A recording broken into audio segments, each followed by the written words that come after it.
What is up, guys? It is happy Samhain.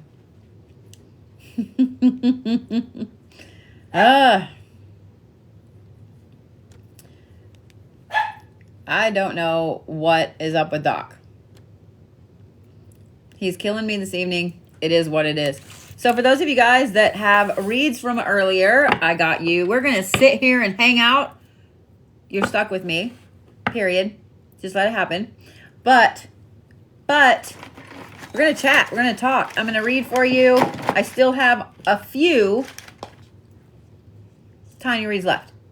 A few tiny, small reads left, okay? But let me get back to my guest list over here. How are we? How was your afternoon? And for those of you guys that may miss yours, if you fell asleep last night, no worries. I got you.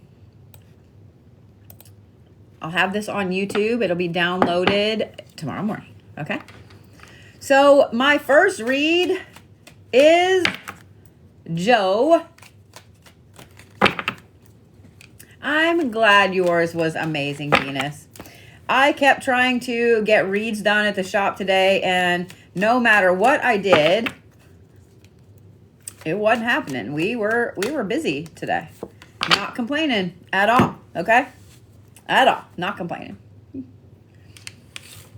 Thank you so much for the little cauldrons. I appreciate it. I would put some music on, but sometimes you never know if TikTok's going to get all pissed off about it or not. Well, the thing is, with the new expansion, in the back, everything is torn up and moved around and shifted. And so tomorrow, when I get to the shop, I have to do nothing but move stuff around and get things organized. All right. Joe, are you ready? Thank you. So you can find Scarlet Poppies here on TikTok. These are hand-beaded earrings. These are Odin's runes with his ravens that she made especially for me, but yes, she will make you a pair as well. They are some of my favorites. They're super lightweight and they have this beautiful round clasp, so I can't lose them. That makes me happy. I love earrings, obviously, and I have to wear the little things on the back of these, otherwise I lose them. Those especially, they like to just they like to drop off. So I will say this, y'all get to deal with me putting my jacket on and taking my jacket off continually all night. You are welcome. You're welcome. All right. Here you go.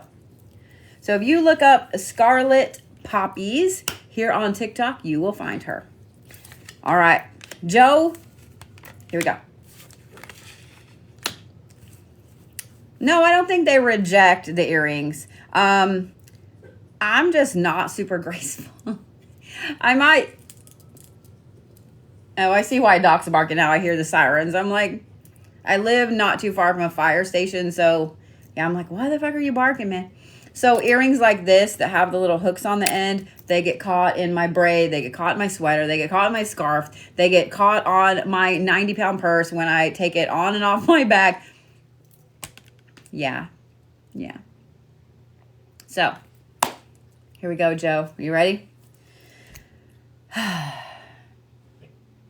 So, Samhain reads are from Samhain, yesterday, today. It's a Samhain, All Hallowtide, until Yule, to tell you what is shifting, what is changing in your life, in your path from now to Yule. That's 2 months. That's right, well, a little less than 2 months. Yule starts the 21st of December. So, that's a lot that could happen in that time frame if you think about it. 2 months may not seem like a very long time, but at the same time, it's an eternity. I love your face right back, sugar. So, Joe, you start off with the cauldron, which is synergy and healing. And then this card keeps coming up. This is the trick or treat card. This is mayhem and play, mischief, all the Loki vibes. Then you also have the dawn, meaning that it's always darkest before the dawn. And now the light is here, okay? Then you also have the vampire, which is emotional intelligence. And I want you to notice that these cards get light,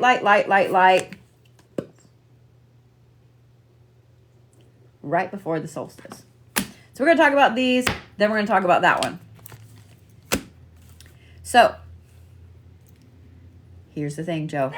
Right now, and towards the end of Samhain, towards the end of this week, going full force into November, there is a lot of things around you that are healing, especially my dog needing a muzzle. Just kidding. Not kidding.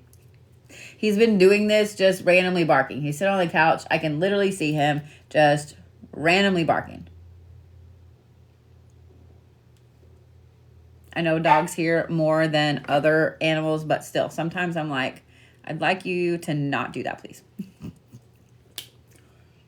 This is what it is. All right. This card right here, being the very first one that starts off with your Samhain read, Joe, tells me that you've had a shitty fall. Tells me that you've had a shitty fall. It tells me that probably summer on into fall, it's been like that. Every time you turn around, someone's barking at you. Something is happening. Something just did happen. Things you have no control over. Things shifting, moving. And now you're entering a point of synergy, of healing, of moving forward, of being able to move away from a lot of this. Does that make sense? When we have a time period in our life where it just feels like everything is going wrong. Everything, as in health problems, cash problems, job problems, family, all the things. Okay? When we have all of that happen, you have to go through a point of healing as well. And usually when you go through the healing, you start to see why all of these other things happened. Maybe you get an amazing job after you had one gone for forever. Maybe you lost a shit job and you were real depressed about it. And then suddenly you have this fantastic job. And you find a whole new group of like your tribe that you can hang out with. We start to see why things happen the way they happened. That's where this synergy comes from. Thank you, Ash. And hello to you too, love. Now, as you start healing, what I love after this healing card is this mischief and play card. I'm just saying what I'm saying. Usually once we have all this healing aspect, all this healing energy with ourselves, we get to this point where we finally feel good. We finally feel like playing and laughing and being a little shit all over again. You know exactly what I'm talking about. Not like a mean shit, but just being a jokey, awesome little shit, you know? After we've gone through a period of such intense nastiness in our life, when we get to the point of healing and actually feeling good about ourselves, it's almost like we've let this little childlike aspect in a cage and it just realized that it could just walk out of the cage. And then it busts out of the cage and there's no putting it back in. So I'm just saying, if you know Joe personally, just know that he's going to be a little mischievous, especially towards Thanksgiving and beyond. I'm just saying what I'm saying. The other thing is this. You know how we just talked about all of this hefty shit and healing from it and moving forward? This card right here is the dawn. This is the light after the darkness. This is all of that luminosity after you've been through the dark ass tunnel. Remember I just said about letting that kid out of the cage to go play, about all of the dark shit that you've been through the end of this summer and this fall. This is the light at the end of the tunnel. Not only is this the light at the end of the tunnel, but it means a new beginning, a new dawn, a new day, a new way to move forward. Now, all of that is wonderful. All of that is epic. All of that is fantastic. However, a lot of times when we go through a really dark time and then we come out of it, we hit this big love and light and playful inner child aspect of ourselves and we grow intensely. And then we usually realize that someone was fucking with us. And that's when this hits. This is the vampire card, and this is emotional intelligence.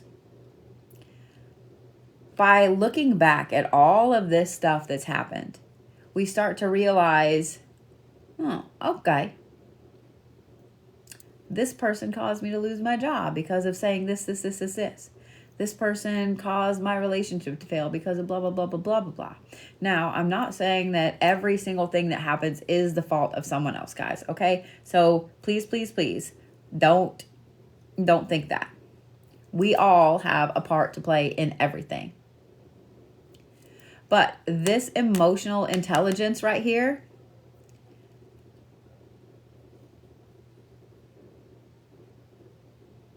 it's so funny. I literally can hear people talking outside and my dog is quiet. But yet it was quiet outside and my dog is barking. Explain. Besides the fact that he is not super emotionally intelligent. I digress. So, the Vampire card is all about this emotional intelligence where we come to terms with, okay, this happened and this happened and this happened because this happened, this happened, this happened. And here were my parts in it. This is an intense amount of shadow work and seeing the end of the shadow work, okay? Now, shadow work doesn't end. Let me put that disclaimer in there. But a lot of times when we go through a really dark, hefty period, there's a lot of shadow work involved there, especially when we're coming out of it. Because we look at things and we go, okay, I was triggered because of this, or this happened because of this. And we start to do all this intense shadow work. When we come out of that shadow work, there are going to be times where we have this amazing emotional intelligence that just smacks us in the forehead like, oh my God, how did I not see that this was a thing? How did I not see that this was a thing?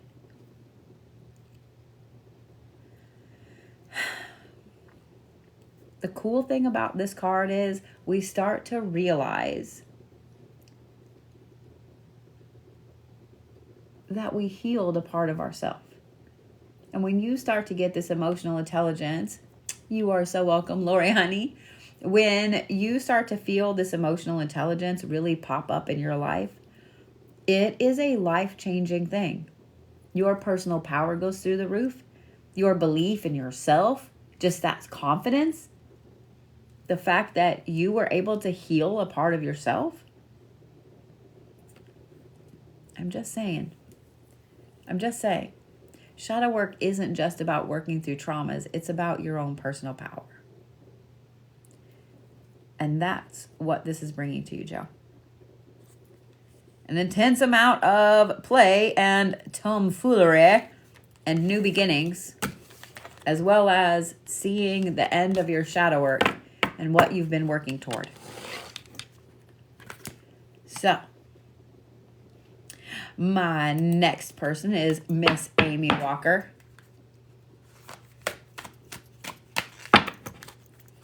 That is awesome, Joe. Joe said, I'm reading a book about surviving emotionally immature parents.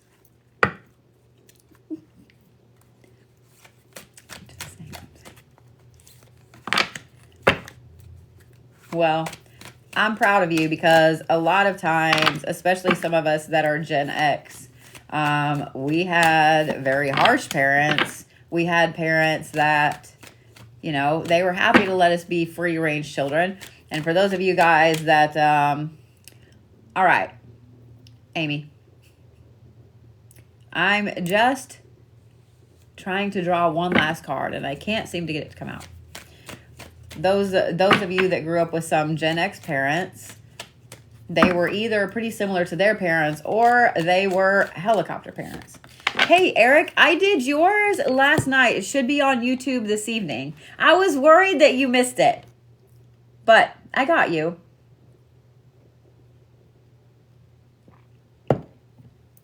When I checked last, it was uploading, and all I got to do is put the description in. So, once I get off of here, I got you. All right.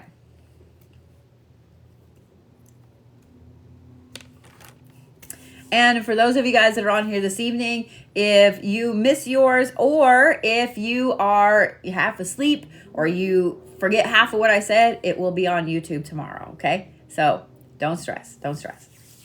Hey, Duchess, how are you? How are you doing, Eric? I had to go in and make sure I had 3 drinks before I started. All right, Miss Amy Walker, are we ready? Amy, you start off with the apple, which is risk and reward. Thank you, some lady. I appreciate that. Then you have the ancestors. This is all about love and wisdom trickling down through your DNA. Then you have the owl, which is wise action. And then you have the underworld, which is where all things pause and begin again. For those of you guys that want to know what deck this is Stacey DeMarco's Halloween Oracle deck. I have had this one for several years. I don't know which edition this is, but I will say this. It is one of my favorite decks. The artwork is absolutely phenomenal.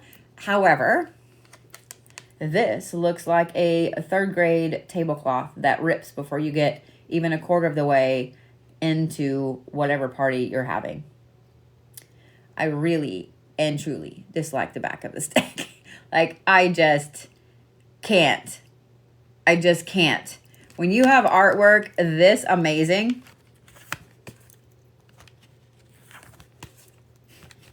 when you have artwork like this, what is that? Seriously, what is that? I know that witch one is phenomenal, isn't it? So the witch is the earthly weaver of the worlds.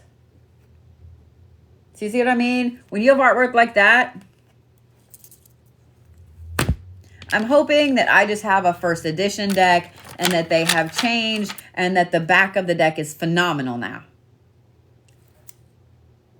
But the cardstock is fantastic. I love it. And they're glossy. They slide together really well. I do really love this deck. I do really love this deck. Yeah, it doesn't do it justice. All right, Miss Amy Pooh, are you ready? From Samhain until Yule, you have several decisions that you need to make with your life. These are all coming up. See, I told you, I knew it was going to get cold. It's like hot, cold, hot, cold, hot, cold. The reason I say that is the very first card here is the risk and reward card. This means that there are going to be a lot of opportunities, a lot of decisions, and a lot of things that pop up that you have to figure out which road you want to take. The risk and reward card is also all about looking at things in your life where maybe you've been taking a little too much risk and not getting enough reward. Or maybe you haven't been taking any risks and just sliding along in neutral. Either way, this is a card of decision making, of change. So know that between now and Yule, you are going to have a whole bunch of decisions pop up that you need to make. The next one is this, and this is the Ancestor card. When the Ancestor card shows up, this is all about not only getting back to your roots, but discovering who you actually are. I personally, now, a lot of my stories come from, here's my personal experience. It doesn't mean it's everybody's experience, but I personally didn't find out about my DNA until 2019. I sent it in 2019, got it back in 2020. I didn't personally find out about any of that. I knew what I'd been told, what had been passed down, but I didn't know all of the really intense, cool shit. If you guys have never, ever done anything like 23andMe, like Ancestry, etc., I highly recommend you do so. Especially if you've just been told stories without a lot of proof, okay? You're going to find that there is something in your DNA, in your ancestral history, that you have already been practicing and doing without even knowing you had it in you.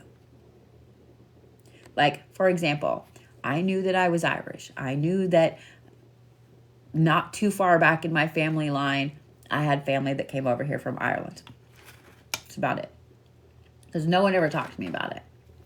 I also know that I love waters. At the shop, I have a lot.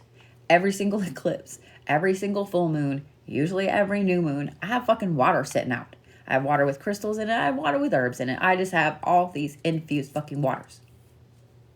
I have a problem. I also like throwing shit in water. You pissed me off? Guess where your jar's going? When they open up the water at the dam and it's flowing pretty fast so you can get the fuck away from me.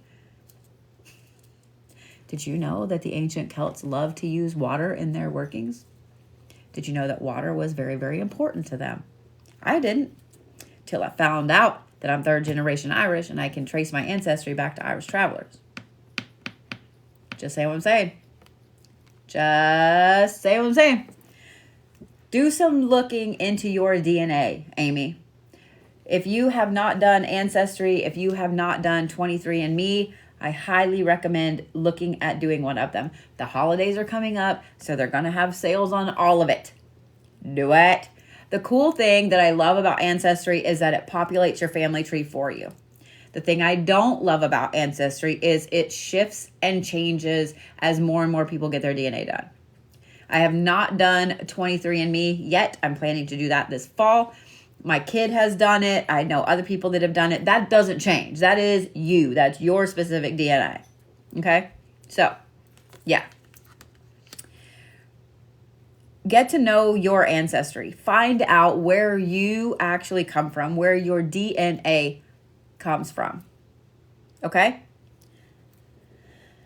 The next you have the owl. These are in an order like this for a reason. Remember we talked about risk and reward and how coming up this next season, you're going to have a lot of decisions you have to make. By knowing who you are in here, by knowing DNA-wise, ancestor-wise, who you are, it's going to help you to make a lot of wise decisions. Looky there. There is the Scarly Poo. Let me see. Let me do this.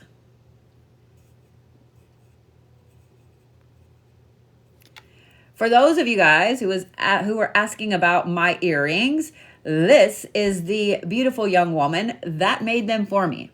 So if you guys would like to shop her Etsy shop, you can go to her profile right there, give her a little follow, and go buy you some earrings because they're fucking phenomenal. I'm just saying what I'm saying. They're some of my favorite ones. So, yeah, there you go. Y'all wanted to know. There you go. Just in time, Scarly Poo. So, Amy, knowing where you come from, knowing your DNA, knowing your ancestry, knowing your family line is going to help you in making a lot of these decisions. It's going to help you act in a wise way, help you make a right decision. Okay? The other thing is this. This is the Underworld card. With looking at and making these right decisions with this risk and reward, know that you're coming up for a pause and a pivot, a reset, a pause and a start again right before Yule, okay? This could be anything from your job to relationships to family, whatever it is, okay? But know that you're headed for this pause and this reset, Amy, honey. Okay? When the underworld comes up in a reading, it's not a bad thing. It's just a time to stop, take a look around, and then shift where you need to shift.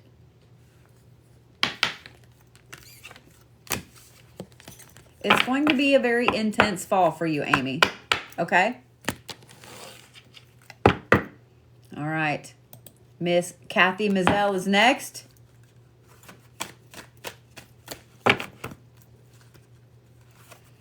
So I kind of teased you guys with it a little bit the other day. I'm going to tease you with it a little bit more because I'm trying to work out trying to work it out.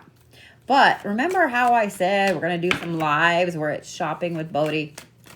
Well, we're trying to figure out the best way to do that starting next week. So probably a couple of days a week, I will have some tickets available, some online appointments. And then that way you guys can jump on TikTok and we can all shop the shop live and you guys can get the goodies that you would like for all of your fantastic little friends for Christmas.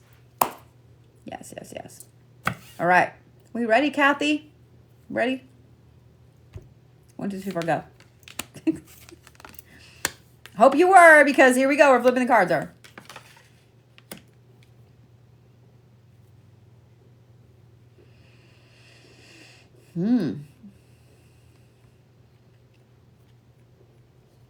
Ready? You start off with Hidden Talents, the Night Song card. And then you have the Owl, which is Wise Action. Then you have Winter, which is the sacredness of pausing. And then you have the Veil, which is the future. So, let's talk. Let's start right here, okay? I love that. I told my daughters their Christmas is all coming from your online shop. Well, y'all, I may have gotten in some amazing stones today, and I may have some more coming. I'm just saying. And I didn't do it last year, but I did it the year before. The reason I didn't do it last year is because the year before absolutely kicked my ass. But this year, I have that big old shop. I have that big old shop with all that room. So I may, just may, do some holiday boxes. I'm just saying what I'm saying. All right, Miss Kathy Pooh. You have the Night Song, which is Hidden Talents. Thank you, Sassy Ashley. Now, the Hidden Talents card is always an interesting card, because how many of you associate a cardinal with somebody that's passed away? I do. So, the cardinal is one of those birds that's always a sign for everyone. And I'm sure that you are no different, Kathy. So whenever you saw this card, I guarantee you somebody popped into your head. The other thing about this card is this talks about a hidden talent. I don't know why I was going to say recognizes. This talks about a hidden talent. Now, I know that I have pulled cards for you before where a card like this has come up and has talked about hidden talents. Thank you, Janelle. What's interesting about this is I'm not even sure if this is you that this is going to happen to, just because I know a couple of the things that go on in your house. So this could also be something with one of your boys, developing an intense, beautiful, glorious talent, or just having a talent come out that you never even realized they had. So here's what I'm going to say between now and Yule. There's going to be some awesome things happening in your house. Encourage them. Even at first, if maybe it's you that has this hidden talent and it pops up and you kind of do that, I'm not sure if I should be doing this or that or whatever. Why not? Why not? Whenever you guys, and this goes for all of you, not just Kathy, but whenever you guys have an intense new thing pop up, why wouldn't you immerse yourself in it? I know we make fun of people all the time. Oh, well, last week you did this, and this week you doing this, blah, blah, blah. Who gives a shit? If you're not hurting anybody, and if you are bettering yourself, who gives a shit? Do it. This is why they make the Pagan Superstore. This is why they make Michael's. This is why they make Joann's. This is why they make Walmart. This is why they have all of these places you can go grab all of these little things. This is why there's shops like mine where you can get new tarot cards, where you can get books, where you can get crystals, all these things. If you have a new talent pop up, if you have something that piques your interest, encourage it. Who cares what other people say? You may get into it and then go, and this sucks and I don't want to do it. But you know what? You tried. You did it, right? Enjoy this new talent that pops up, Kathy. Encourage it. Because as this new talent pops up, the reason that I said encouragement is key is because of this card right here. This is the Owl, and this is Wise Action. for me, I always learned that the owl was wisdom. The owl was action. The owl can also be an omen. Hey, Miss Jamie Lynn, how are you? I miss your face. I miss your face. But the owl is wise. The owl is knowledge. The owl is wisdom. A lot of things are going to happen between now and Yule that you're going to realize you know way more than you think you did. When this happens, when this pops up and we start to realize that we do have some answers to some things, sometimes we go, oh no, I'm a crone. But that's okay. Be the crone. Be the wise one. Be the wise mother if you don't feel like being the crone just yet. Okay? I'm just saying. The next card is this. This is the winter card. This is the sacredness of pausing. I find it interesting that this card popped up because we're talking about now and the winter solstice. Between now and the winter solstice. The winter solstice is all about a pause. It's all about just a stop. As we go toward the winter solstice, the nights get longer. The winter solstice itself is the longest night of the year and one that traditionally, according to Celtic tradition, blah, blah, blah, you don't leave your house. You are inside by dark and you don't open the door. Just saying what I'm saying. We'll talk about that more as it gets here. But one thing that I find very interesting about this card is it comes right after this hidden talent and it comes right after this wise action. So with knowing the things, sometimes comes a pause.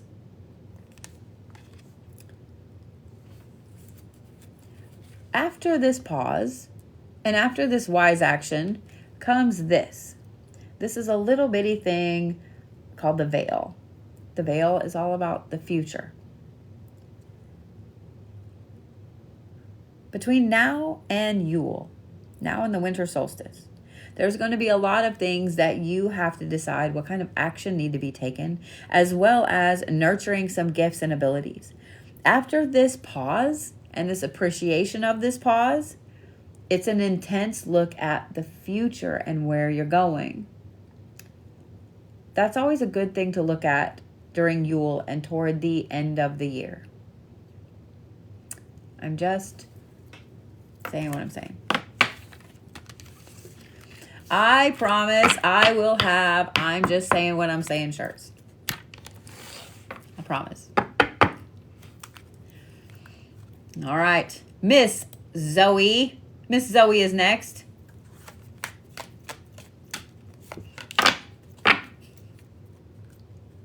Thank you, Amber. And I love you right back, Ravenhawk.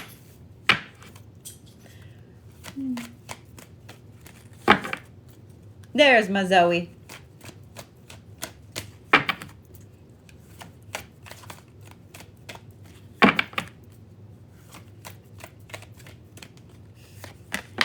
I don't know what y'all are talking about with PB&J, but that sounds really good, and shut up.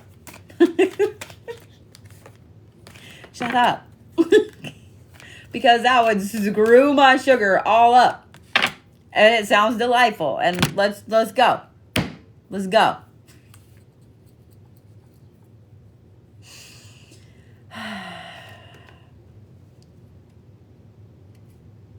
No, I'm just kidding. I'm not kidding. Oh, no. Celery is of the devil. No.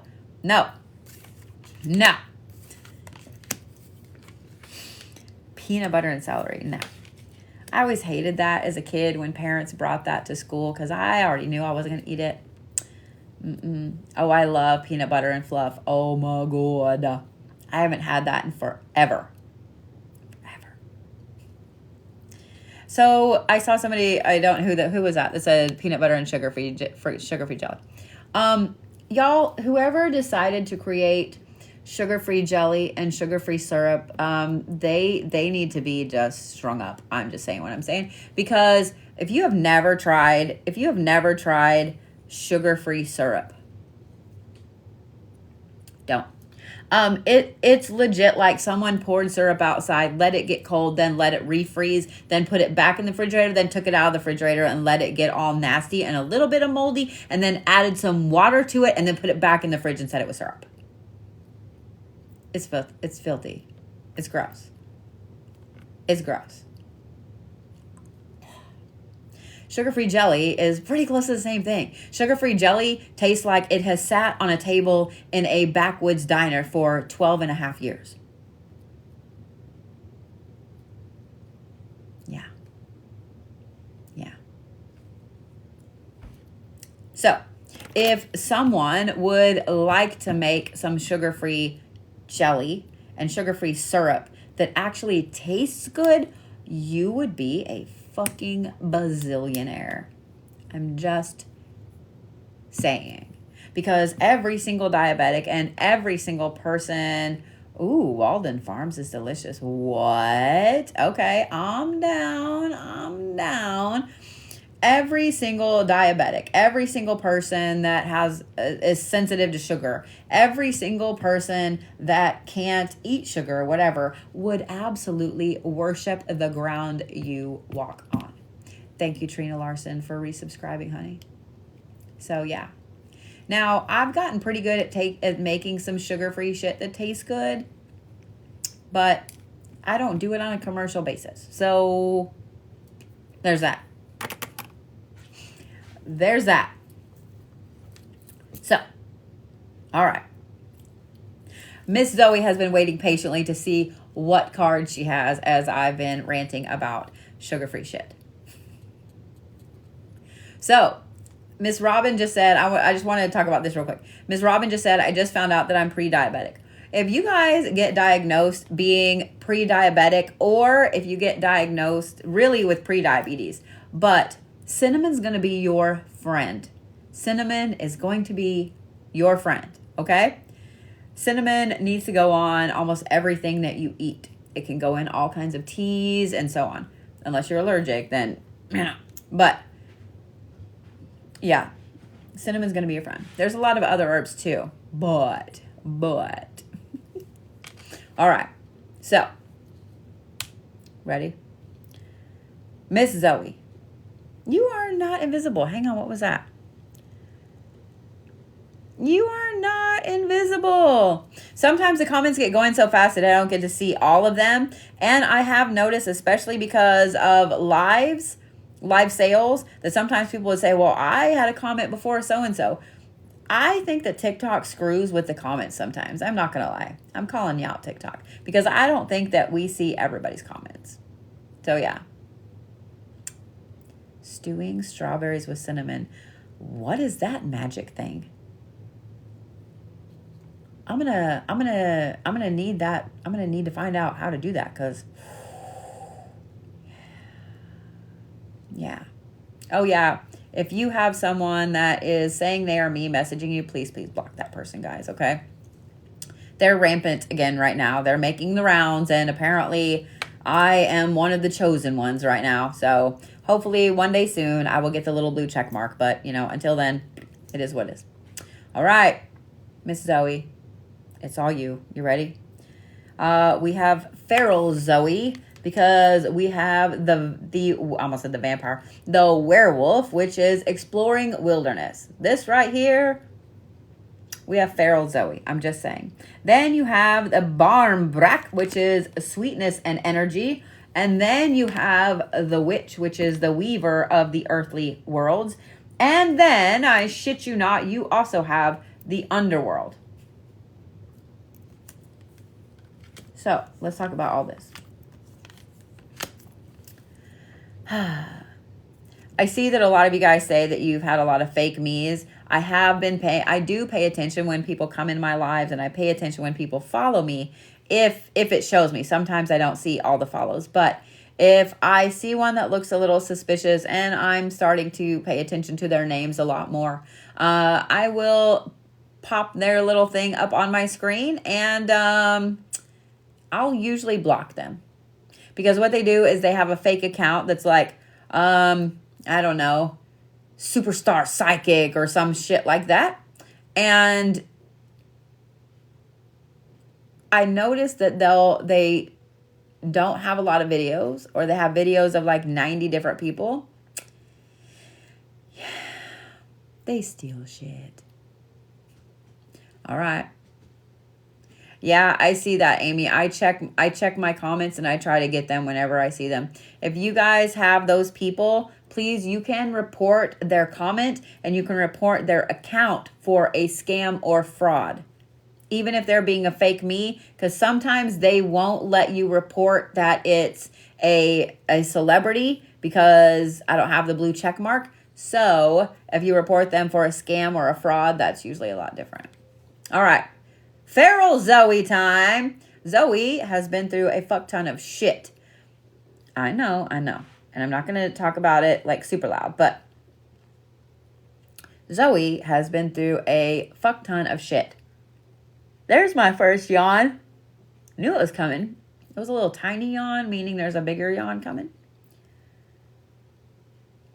When this card pops up, this is a time to disconnect. This is a time to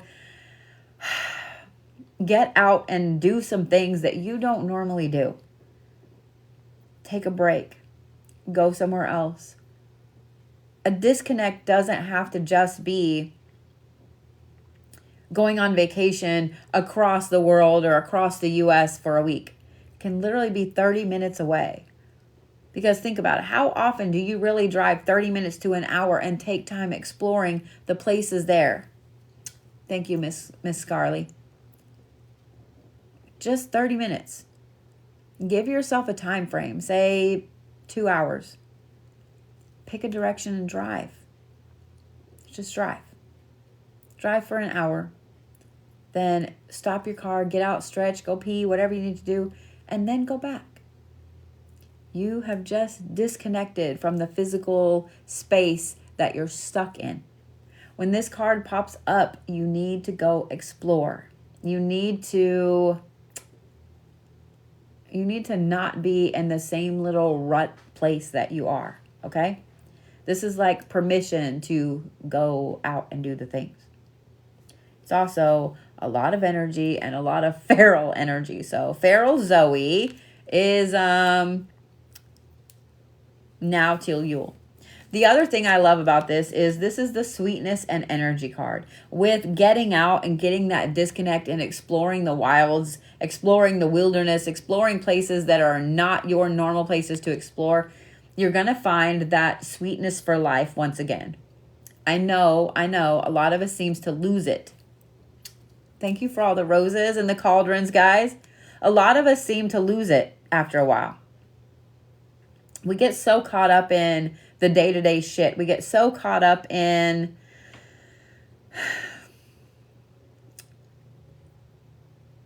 just the things that we feel like we have to do. And we forget that there is so much sweetness to life. When we find that sweetness, that gives us energy. Just like sugar gives us energy, this sweetness, this sweet aspect to life gives us energy to shift a different way. Thank you for the ghost.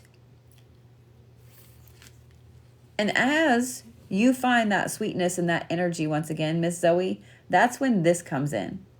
You have an intense amount of magic within you, and you've kind of lost it a little bit lately. With all of that shit that happened this summer and it's been going on this fall, you have a lot of amazing things within you that you forgot.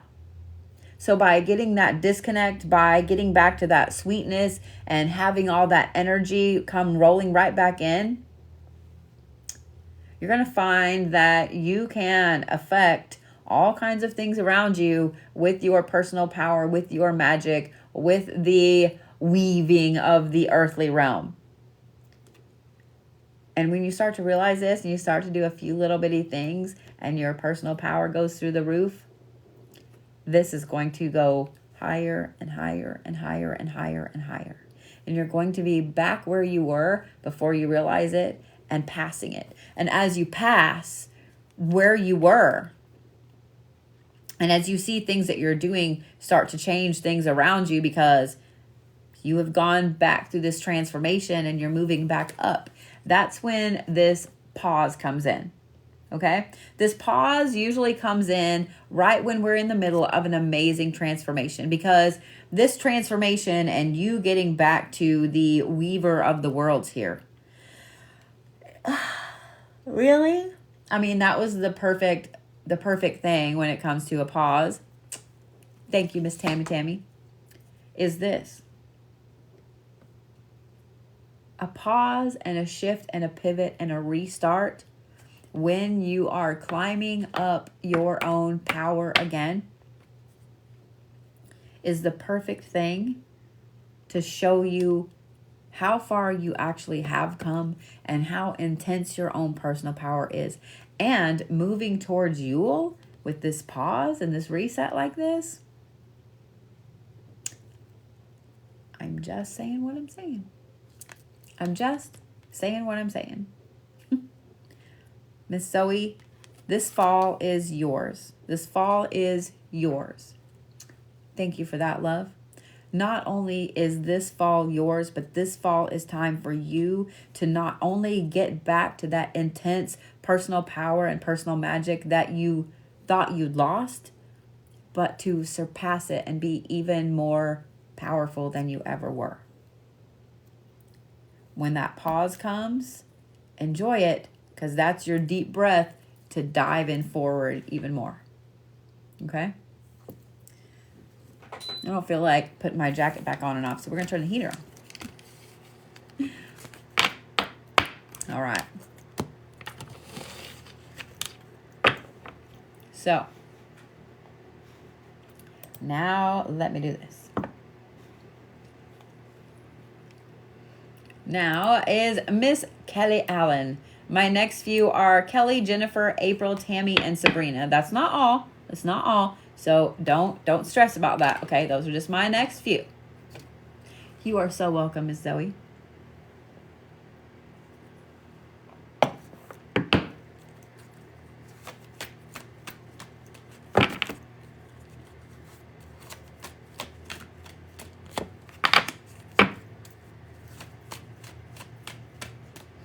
Feels too quiet in here. Like I want music going, but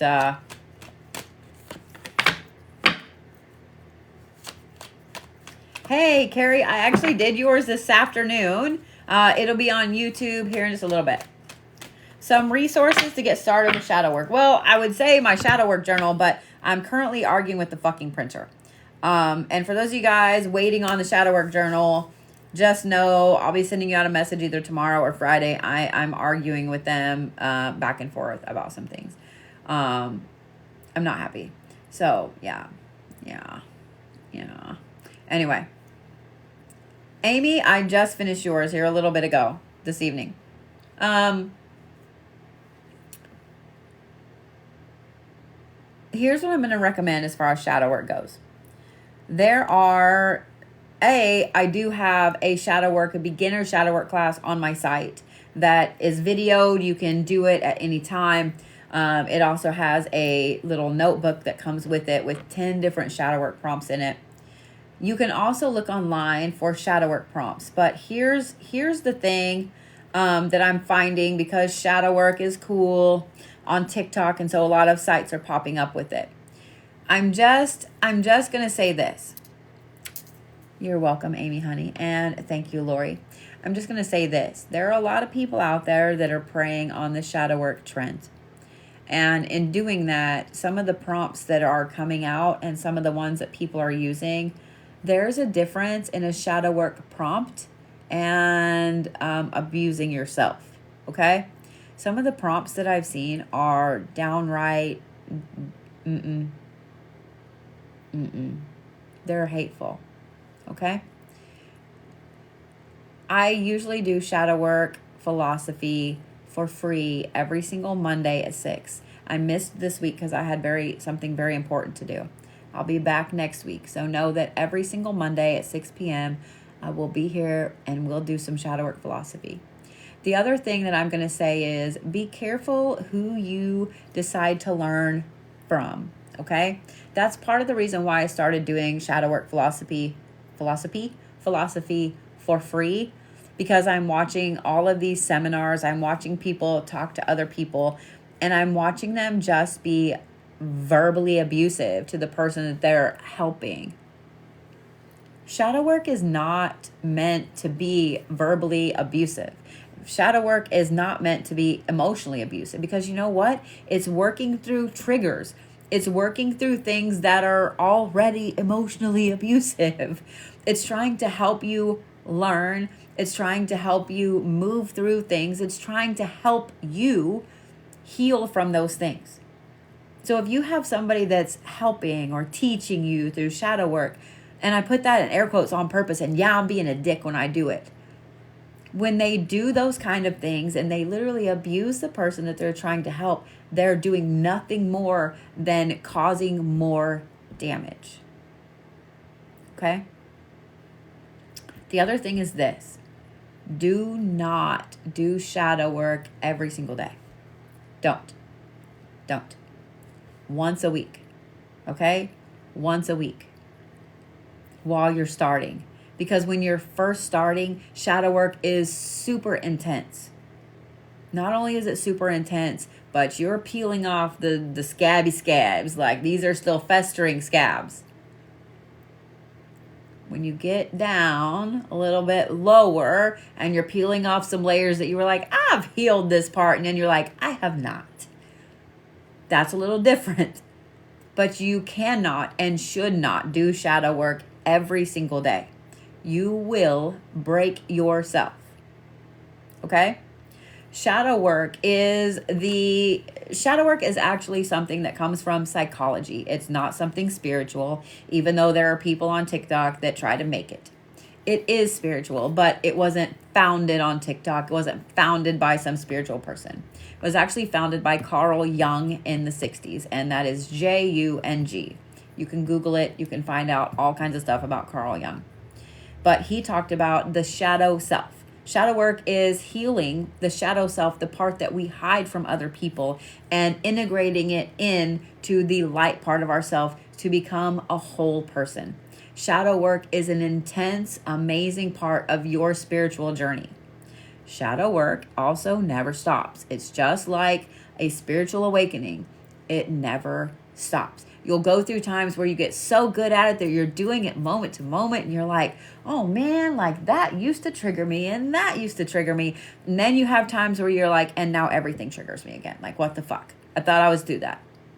But shadow work is intense and it is hard, and it's meant to work through the traumas and the things that you keep in here in that little bitty tiny box.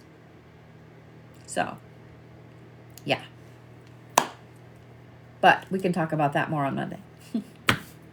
Miss Kelley Allen, if I don't shut my flap, we're not going to get through these reads. I will be here until I finish these reads this evening, y'all. So you're stuck with me for just a little bit, okay? Okay. All right. Miss Kelley, you start off with Zombie, which is control.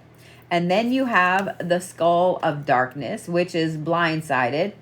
Then you have the Underworld, which is a pause and a start over. And then you have the Barmbrack, which is sweetness and energy. We'll talk about that.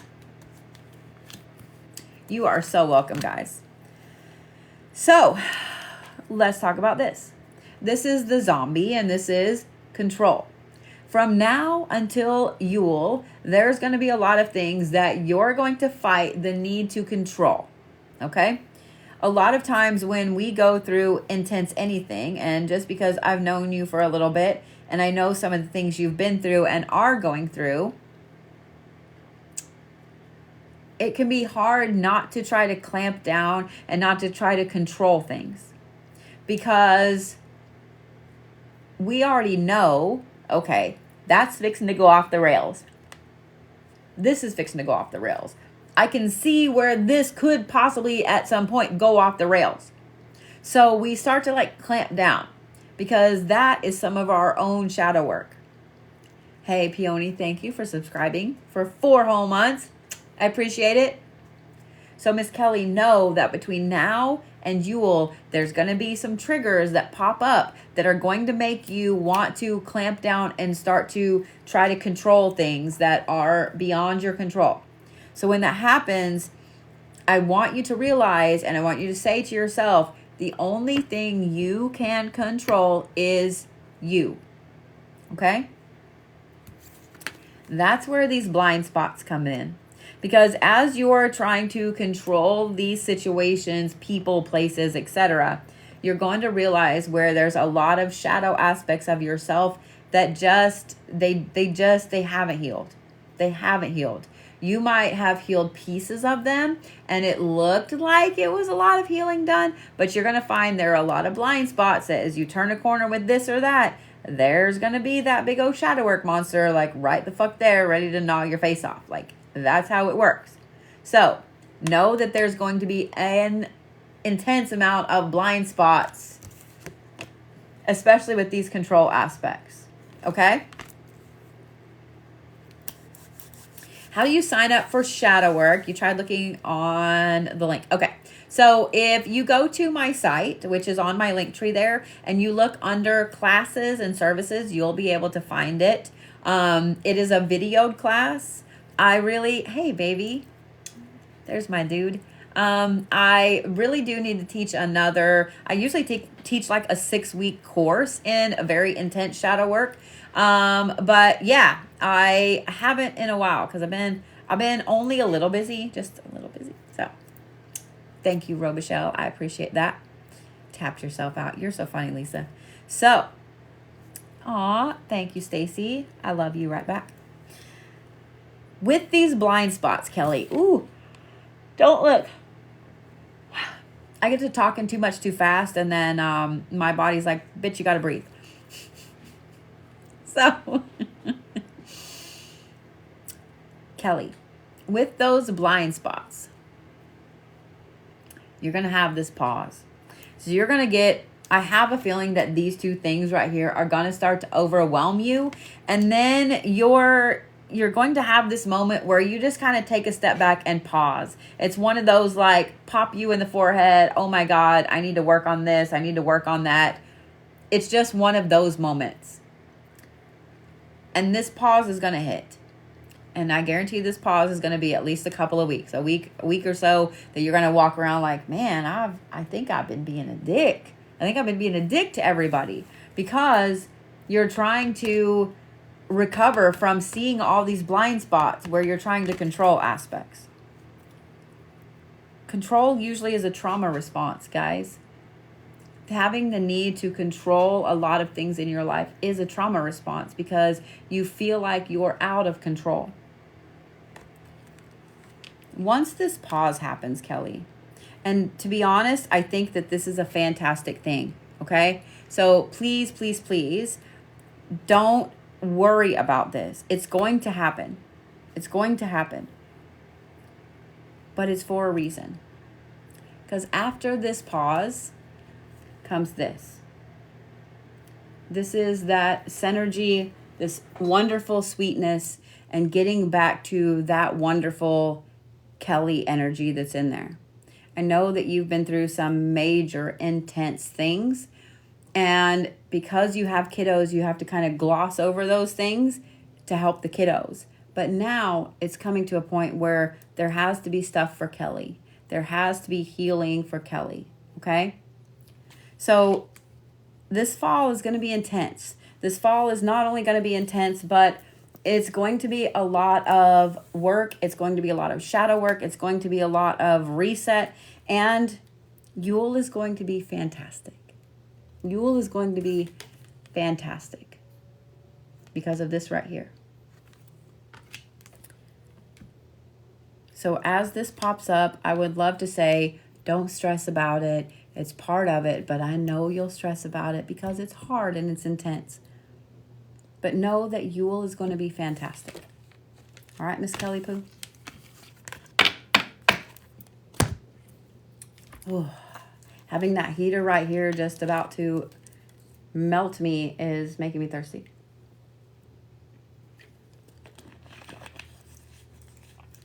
So So if you guys are new to watching me,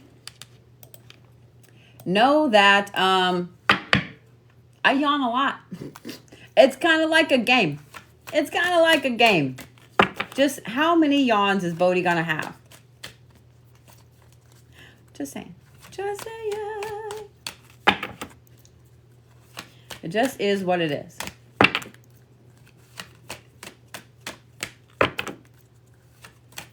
What sigils, honey? What a miss. What a miss.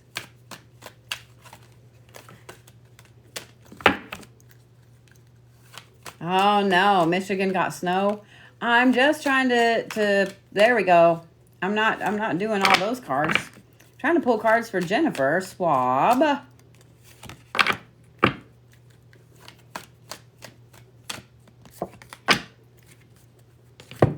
All right. Actually, this one was on top, so it has to go first. Seriously. Okay, well, you can't make this shit up. All right, Miss Jennifer. Are you about ready?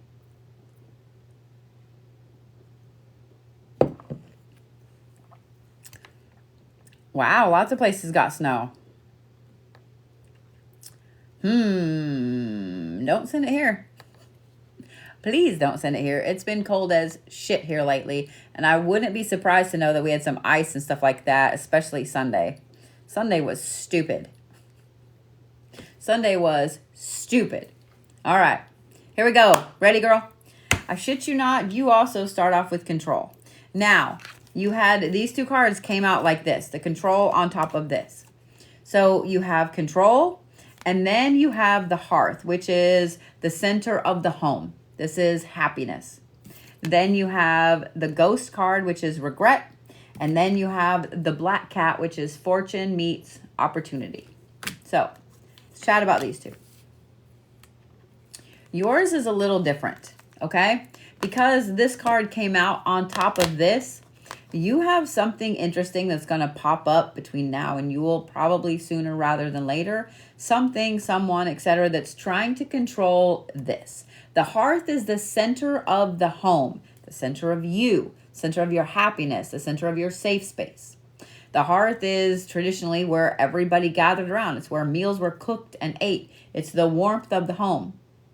So,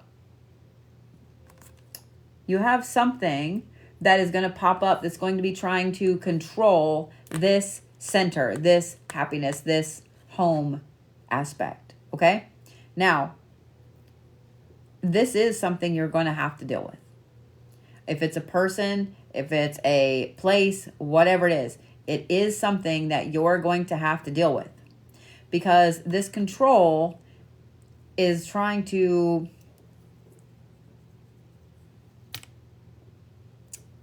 I think it's already been happening for a while. Let me say that.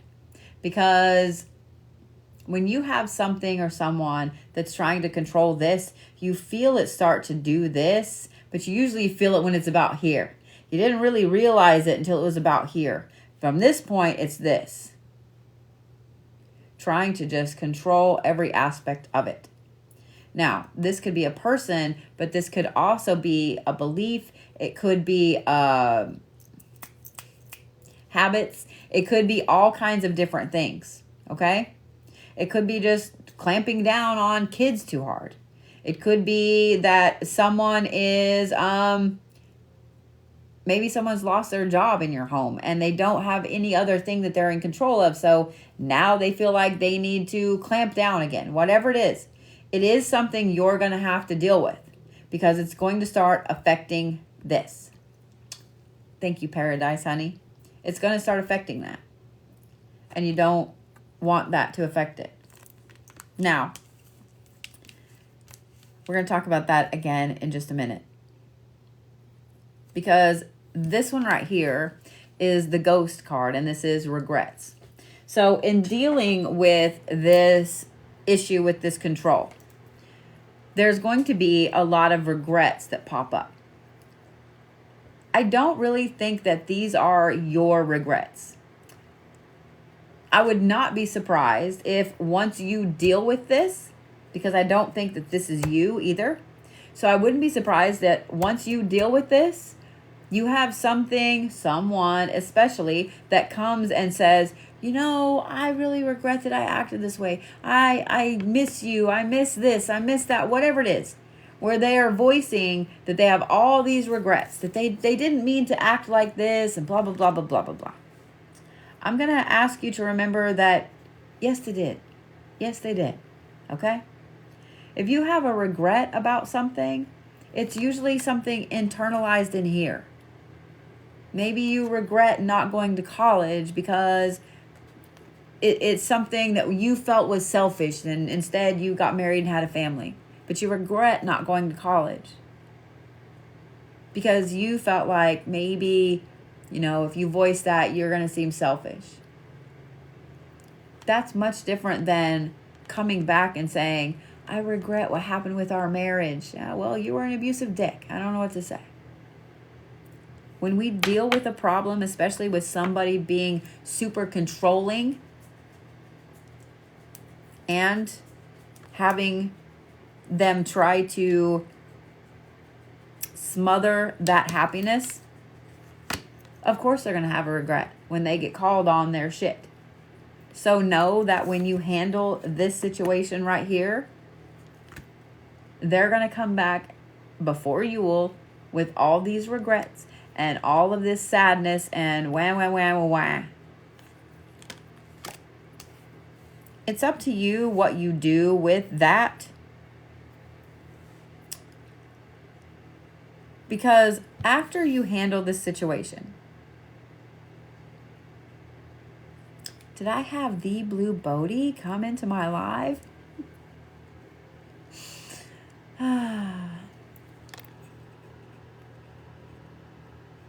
It used to let me tap on.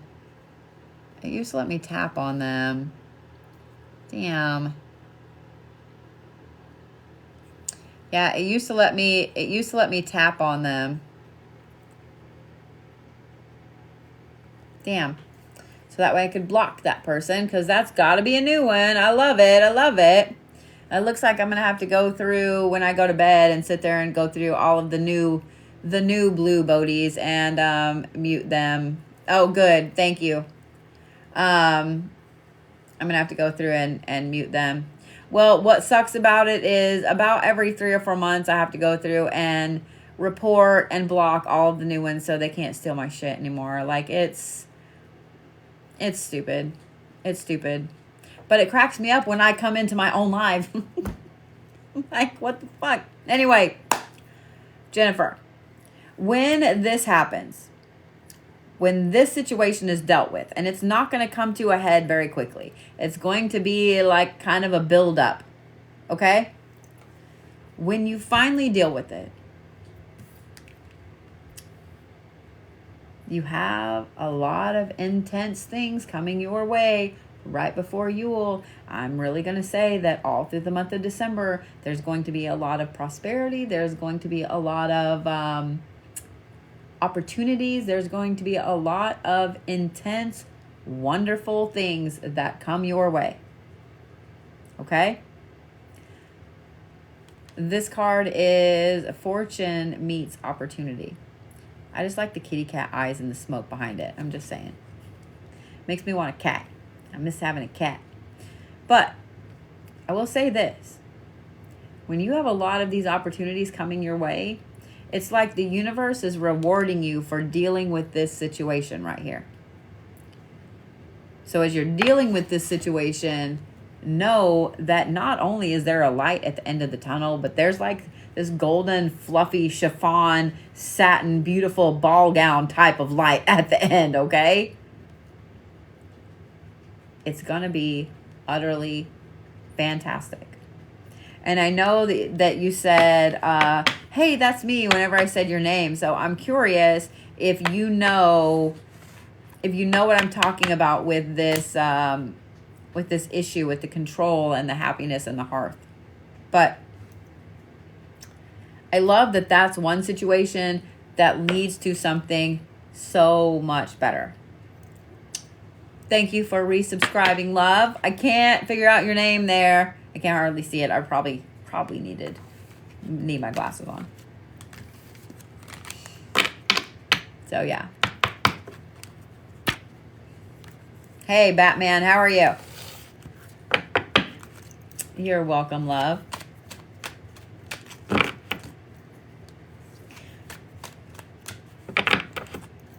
Yeah, that's not me messaging you, love. I promise.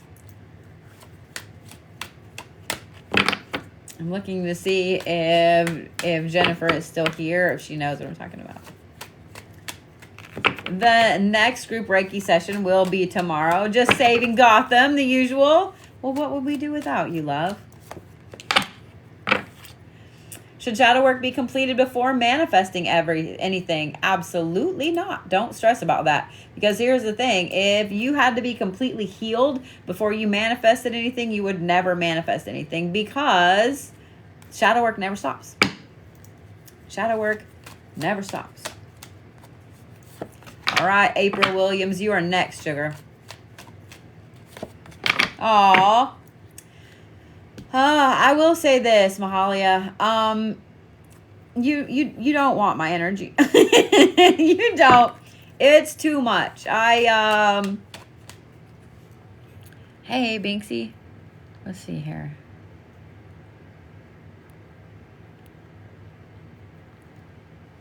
I'm looking for your comment. I don't see it. So it must not have it didn't show on mine. So oh honey, my energy is not negative. It's just too much. I have a broken brain. I have a broken brain. So I have epilepsy, so I don't sleep very well. My brain is always thinking, moving forward, etc., etc. So yeah. I drive myself crazy. You can ask Froggy there. You can ask Frog. You can ask Mustang. You can ask, well, really any of my mods. Leanne, all of my mods have been around me and seen the way I work. And I think that Frog was like, this is not cool. Like, I don't want to do this anymore. You think you know what I'm talking about. Okay, cool. Yeah, I've kind of always been this way, but to be honest, as I get older, it gets a little worse. Like, I can't stop. So that's one thing. If you guys ever want to fall down something really fascinating, if you look at people that have temporal lobe epilepsy, so Lewis Carroll had temporal lobe epilepsy. They believe Da Vinci did. They believe a lot of really famous philosophers. They believe a lot of saints did. Prince had epilepsy. There's a lot of people that have temporal lobe epilepsy. So temporal lobe epilepsy, depending on which side it's on, affects people in a very unique way. So mine starts on the left and basically goes across to the right when I have a larger seizure. But it changes the brain, and it causes you to have an obsession with things, okay? So, for example, this is your left side is your long-term memories, it's your word bank, etc. If you guys knew how many things I had actively written in my life from 96 until, well, really this year, you wouldn't believe me. Like, you really wouldn't believe me. But I literally have all of it. I've worked for publishing companies. I've worked for large game companies, like all this stuff. I'm obsessively creative. I work obsessively as well. Some of that also is because I have a lot of Capricorn placements. But the energy aspect, I drive myself insane sometimes. I'm not gonna lie. I drive myself up the wall sometimes. So yeah, it's a little intense. Not gonna lie, it's a little intense. So I tend to wear everybody out around me. Just is what it is. Just is what it is. All right.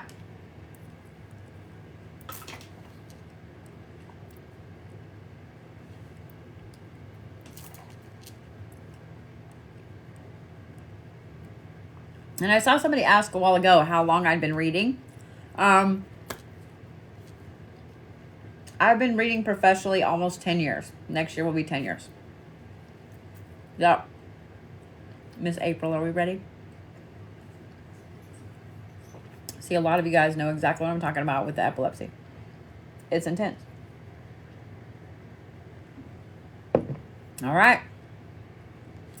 April, you actually start off with the Skull of Darkness, which is blind spots. Then you have Winter, which is the sacredness of pausing. Then you have the Apple, which is risk and reward. And then you end with the Zombie and control.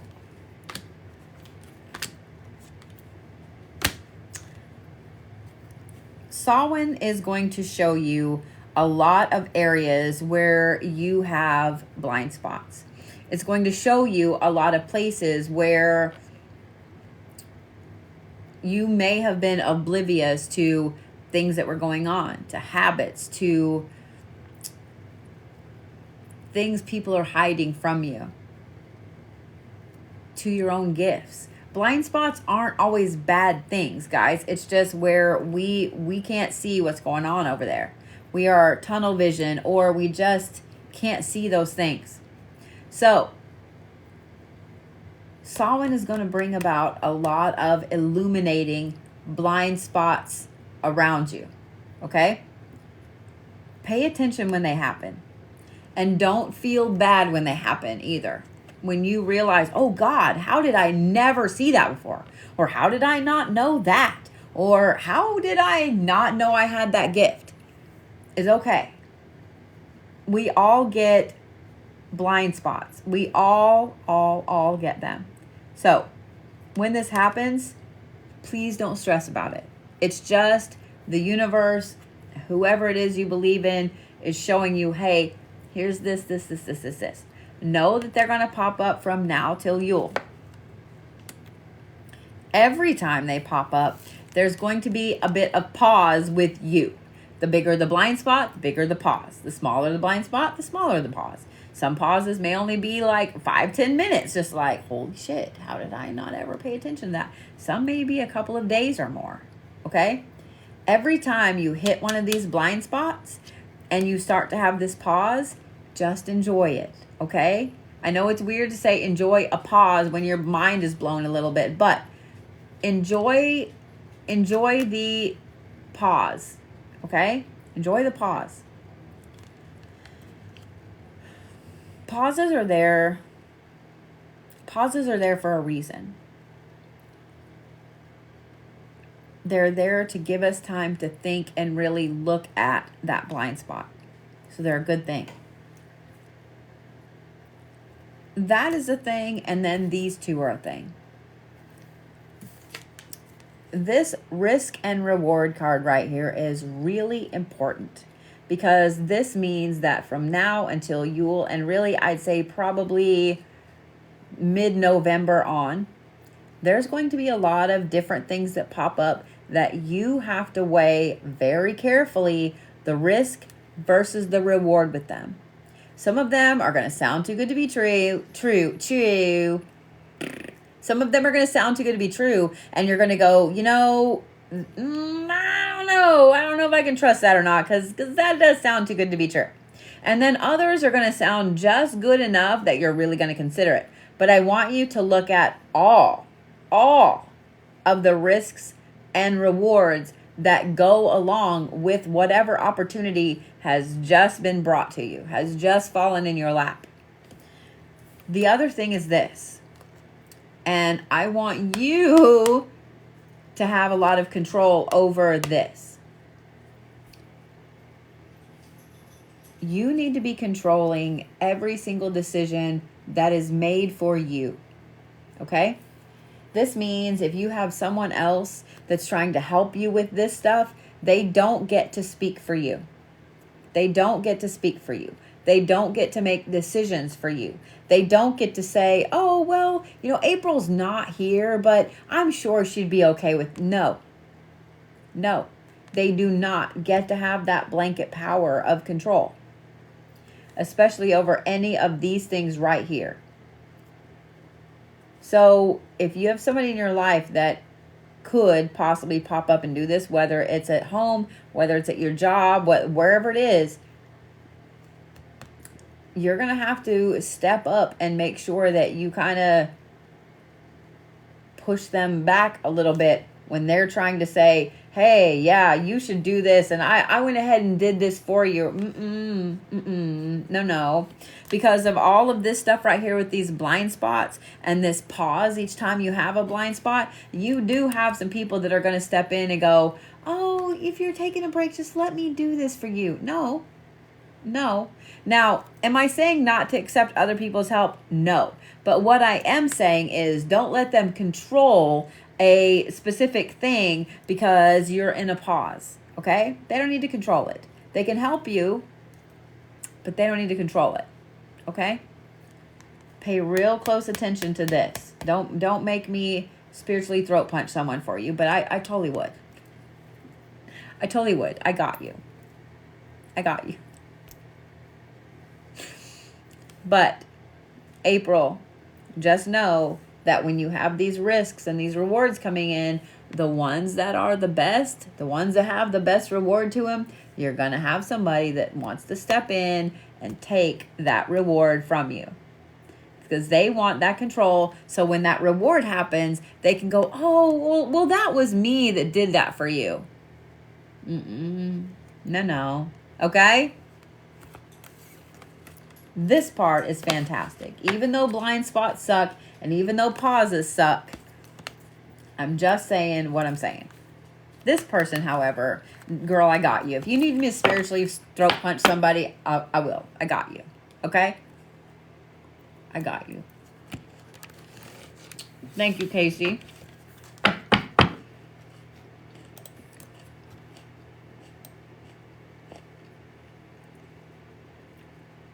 All right. That's so weird that it just did that, what it did. Oh, it is what it is. You are so welcome. I just finished up your other, well, I didn't just finish it up, but we just got it done, packaged today. I'll be sending your sigils, your starseed sigils out to you.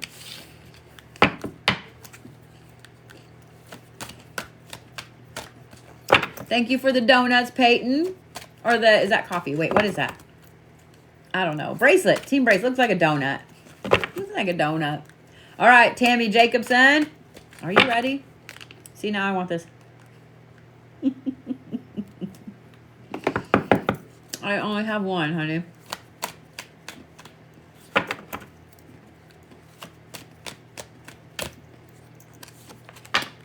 I can't wait for you to see them.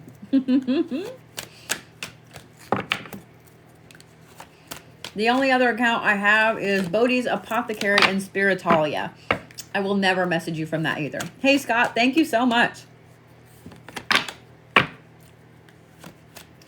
I need to make some sugar-free chocolate chip cookies because good chocolate chip cookies are like some of my favorite things.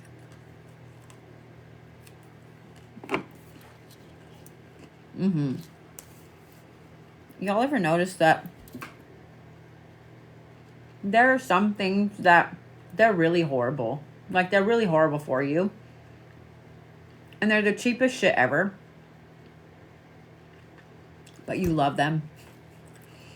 These are like the cheap-ass Walmart frosted oatmeal cookies. I love them so much. I love them so much. It's so stupid.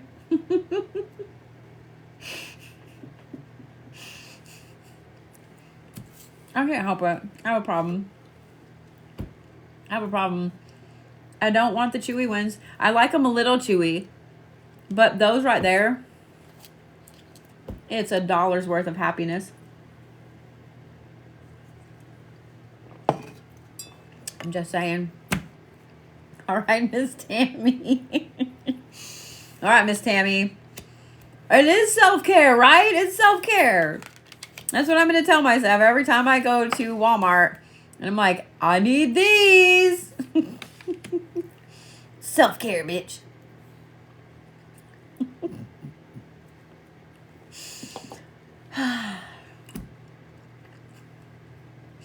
You can't tell me that's not funny.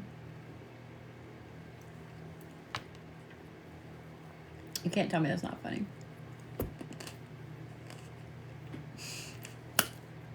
All right.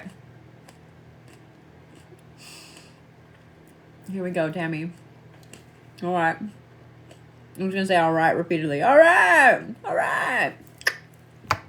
You start off with the Skull of Flowers, which is rising through the ashes, creating from the ashes. Then you have the Hearth, which is the happiness center of your home. Then you have a Barmback, and I'm sure I'm pronouncing it wrong, which is sweetness and energy. And then you have the Graveyard, which is unnecessary fear. So this is my whoopee. This is my whoopee. I have patches on it from all over the place. I actually have more patches that I need to add to it.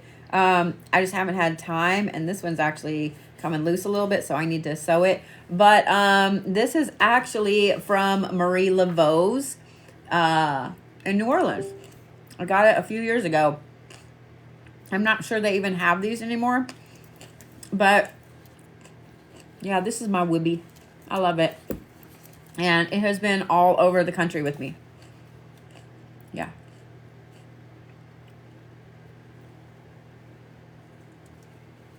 No, if you guys missed my announcement, the Shadow Work Journals have not shipped yet because I'm arguing with the printer currently.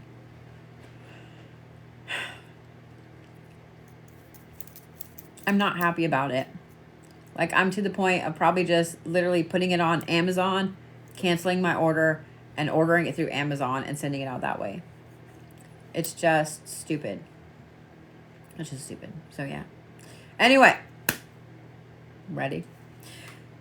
This Skull of Flowers talks about creating through the ashes. So, this card right here tells me that, I thought I was going to yawn, that you've also had a very shitty summer. That you've had a very hard, very intense summer. And a lot of things got just completely obliterated.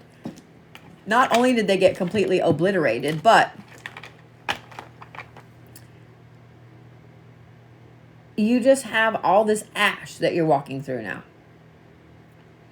And with having all this ash that you're walking through now, it's kind of like standing in the middle of a burnt out building and going, what do I do now? How do I build this building back up now? This is actually a good place to be. This is a complete and utter reset. And here's what I want you to remember. Fire is one of the most cleansing things that there is.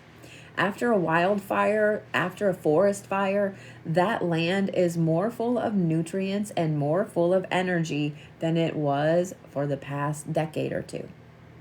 So, where there is a part where you just have ashes, you no longer have the building there, you have the ashes. That land underneath there is ripe for something amazing to grow from it.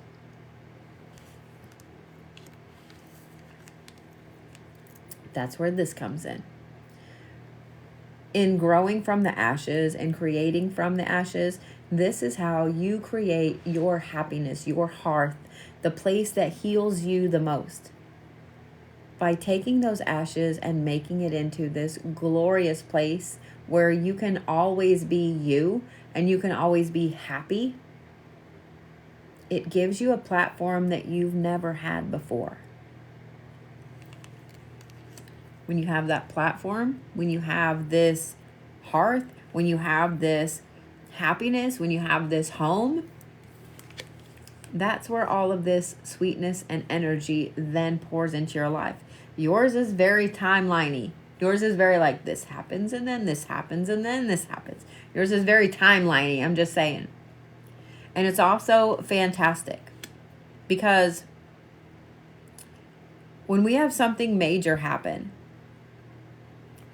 and then we have to start creating through all of those ashes, finding our happiness again, and then gaining that sweetness and that energy that we had lost with this destruction. It's utterly beautiful to rebuild this right here. It's utterly beautiful to rebuild the building, to rebuild your fire. To rebuild your fire. But here's the thing. This one right here kind of bothers me a little bit because this is right towards Yule. This is a lot of work and a lot of rebuilding in just a couple short months. Just a couple short months. But this right here, this unnecessary fear is always going to be there, okay? Towards Yule, you're going to be worried about all the things that you've built burning down again.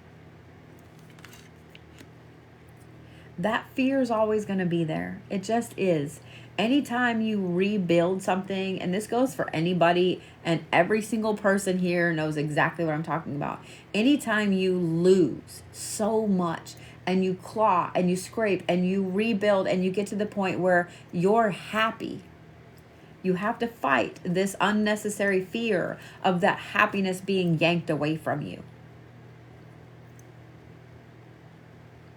Having a healthy dose of fear is good because that keeps you really strong in holding on to this, in building this, and continuing to build this and protect it. It's when this fear gets too much and gets overwhelming that it starts to cause problems with what we've built. Okay? So when this fear pops up, know that it's healthy to have some of it, but not all of it. We don't need all of that fear in there.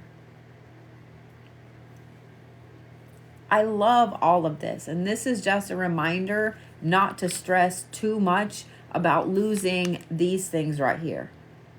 But this right here is one of my favorite cards in the deck. I love how beautiful it is. And I love the imagery of the flowers on top of the skull. Not just because, oh, it's a flower. No, not just because of that. Flowers bloom when the energy is right. Flowers bloom when all the conditions are right. The conditions are right because all of that other stuff has already burnt to the ground. And it's time to find the flowers among the ashes. But then having this happiness card in the middle and the energy and sweetness card, that right there is just fantastic. It tells me that you're going to have a really, really good next couple of months. I would also bet that Yule is fantastic as well in reconnecting with family, with friends, and just having a very sweet, wonderful, celebratory time. Okay? Jamie, will Emmanuel come back to me? No. And may the old gods be with you. So, don't let this rule you, okay? Don't let this rule you.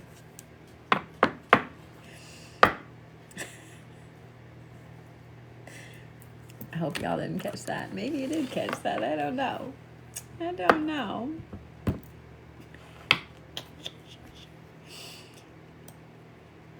Tammy, the next couple months are going to be fantastic for you, honey. Okay? They're going to be fantastic for you. I promise. That was mean. That was mean.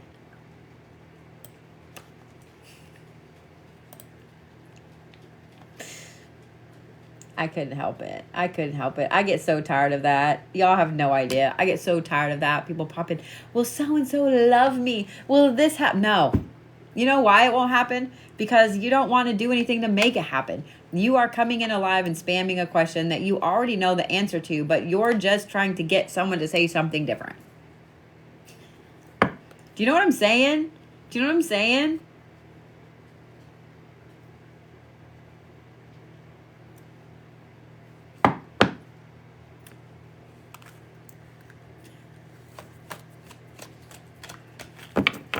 Look at me killing the vibe in the room right there. If you got to ask, there might be a problem. That's exactly right, Betsy. All right, Sabrina Smith, are you ready, love? It just kills me. I'm like, if you have to ask, You are funny, Holly. Maybe he's in denial. I mean, come on, man. You know what I mean? It's actually spicy Bodhi most of the time. Yeah. Yeah, I don't do love readings anyway, so. Sometimes, like, I'll do a relationship reading and things like that, but I really don't like to. Because here's the thing. A lot of people... Now, a relationship reading on, hey, what do I need to fix with myself? Or, you know, there's a lot of different relationship readings that I will do. But the ones I love the most are when somebody comes to me and they want all these answers about their marriage. And is my husband cheating? And it's predominantly women. And, you know, is my girlfriend cheating? And all this stuff like that. And then I'm like, I start seeing all the cards and I'm like, oh, you are the problem. But they don't want to hear that they're the problem. They've already gone through every other avenue to find out if the other person is the problem, and they're not. And the other person is never the problem. They're the problem. They don't want to hear that they're the problem. So they just want a reader to say one little thing that they can pick out and go, oh, I went and had the cards pulled and guess what it said? Blah, blah, blah, blah, blah. You're a piece of shit. And they run with that. Exactly. Most people know when their partner's cheating. And if you don't, you didn't have a good relationship to begin with. I'm just saying what I'm saying.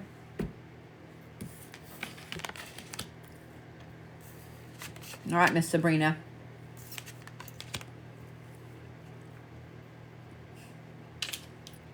Just saying what I'm saying.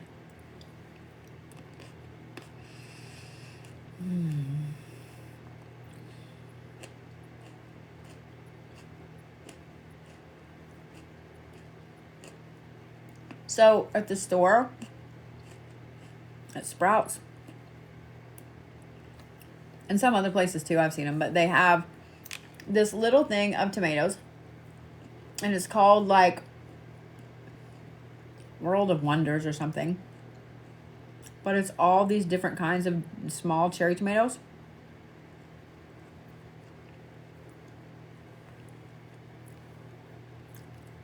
It's so good.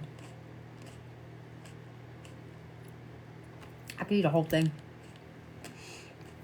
I just love them. Just love them. See, some of you guys know what I'm talking about. It's like Small Wonders or something like that. I love tomatoes. I've always loved tomatoes. Except when I was pregnant. Both times. Hated tomatoes.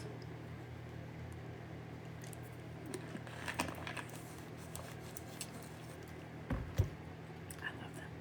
All right. Focus, bitch. All right. Sabrina Smith, are you ready? I am going to shift around here. Y'all, I will say this, man. I did not realize how much I hated walking and standing on concrete floors until getting this expansion done. My hips and my lower back and my butt and the back of my legs and my knees and I'm pretty fucking sure I have shin splints. Like, it's stupid. It's stupid. Like, I walked into the shop on Monday, and I swear my feet, when I got to the door and I started stepping, it was like dragging two 2-year-olds in there that didn't want to go somewhere. They were like, no, we just left here. It was crazy. All right. Let me focus. Let me focus. All right. Y'all know exactly what I'm talking about. Miss Sabrina Smith, are you ready? So I have mats behind the bar, but like the rest of the floor doesn't have them, you know.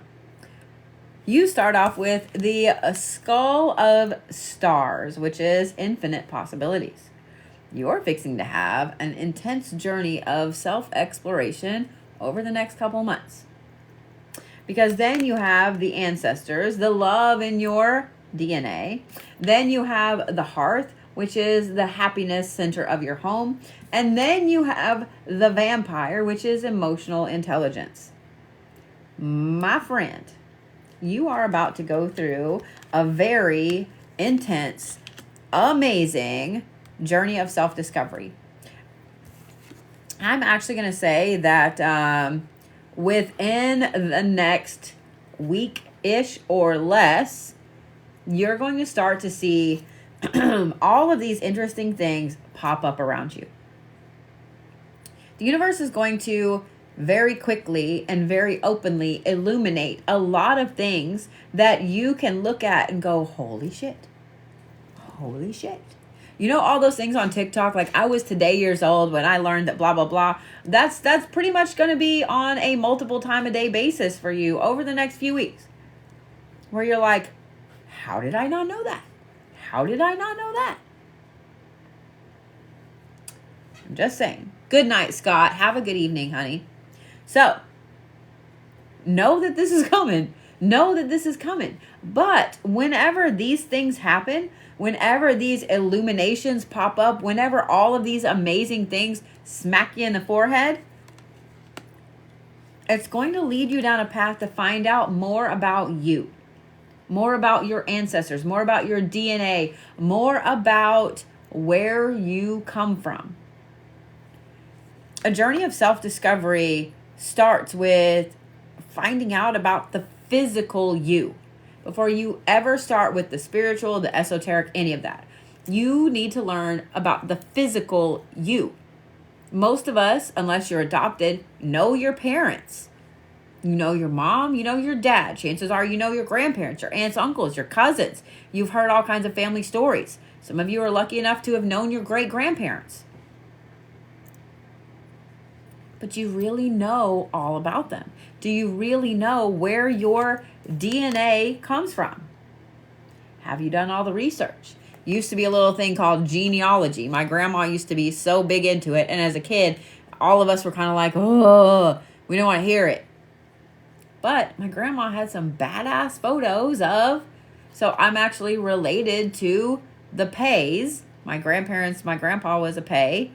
And if you guys don't know who, I just forgot his first name, but there is Pay College. Pay was a general in the Civil War on the Union side. There's a lot in my family line in that aspect that I'm super proud to have been a part of. There's a lot that I didn't know. Even though my grandma had buckets and buckets and buckets of genealogy. To the point that we were kind of like, holy fuck. But yeah, do some genealogy. Learn about you. Learn about where you come from. Okay? As you see these open, infinite possibilities, and as you start to learn about yourself and your DNA, you're going to have your happiness just continue to grow and grow and grow. Because when we learn about ourselves, when we learn about where we physically come from, and we finally know who we are, that happiness just starts to abound out of nowhere. Getting in touch with you and getting in touch with who you are, where you physically came from, is the cornerstone, the main foundational stone of your spiritual practice. You may have been raised in spirituality. Maybe you were raised with all of this stuff. But if you don't know who you are, where you physically come from, it's not going to have a solid foundation. Okay? After that happiness comes this. This is emotional intelligence.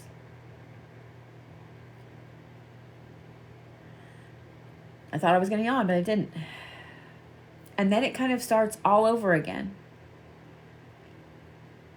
What I love about this, Sabrina, is that this is something that just is going to keep going over the next couple of months. You're going to have this illumination. You're going to learn more about yourself. You're going to be all warm and fuzzy and happy. You're going to grow in your emotional intelligence. And as you grow in your emotional intelligence, you're going to have all these infinite possibilities. And you're going to learn about yourself more. And you're going to have this happy. You see what I'm saying? It's just a cycle. This is the spiral, okay? This is the spiral that every single culture has in it. Every single culture holds a spiral in a very high position. That's the journey from the physical self to the spiritual self. That's where you're starting right now. So, I'm just saying what I'm saying. I'm just saying what I'm saying.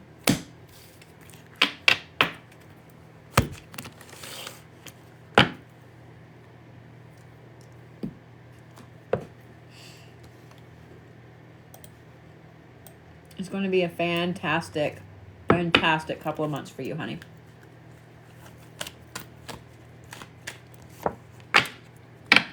All right, Andrea Walker.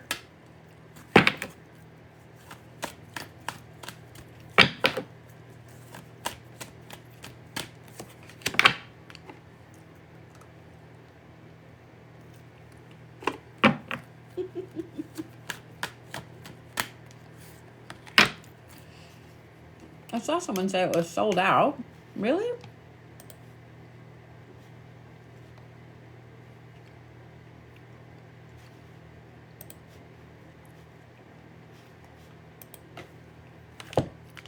Plus, I just need to eat some cookie. Debs, will I be moving to a new house next year? No. Oh, because we passed the time. That's why.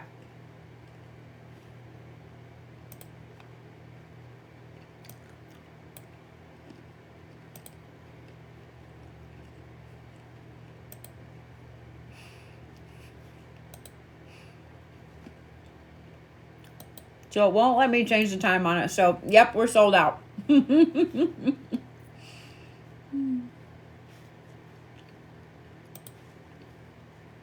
Actually, it may let me do this. Hang on.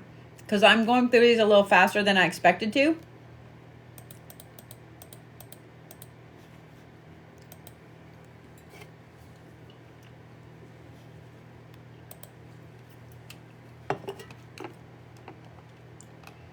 Whoops. Hold on. I think I can take the end time off.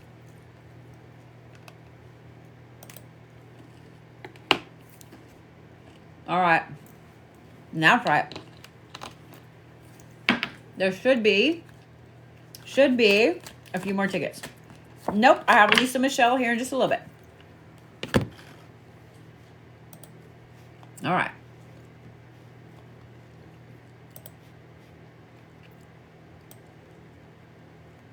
So I am doing Andrea Walker now. I have Lisa Michelle next. Then Paddy Lee, Nicole Newman, Jackie Woosley Santos, Caroline Etheridge, Maryanne Morris, Sharlie Schaefer, Tamara Jones, Charlotte Pearl, Lori O'Brien, and then, I've already done those ones, Amanda Ballard. So, I just opened up a few more tickets, only a few. Only a few. Just saying. Oh, yeah, Sharlie, I am.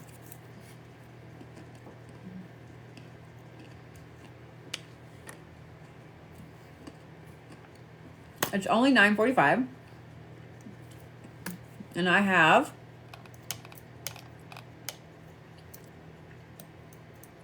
I have 10 reads left. So that's why I opened up a couple more tickets.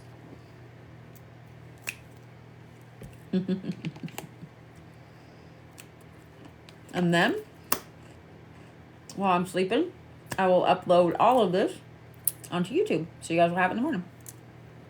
Yep. All right. Did I mention that I love those cookies? They make me happy.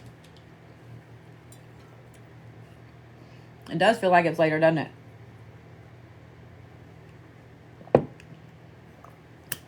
All right. Here we go.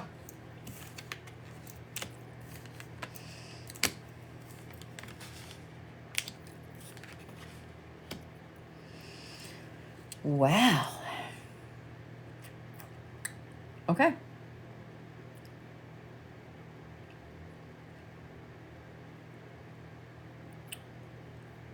Miss Andrea Walker.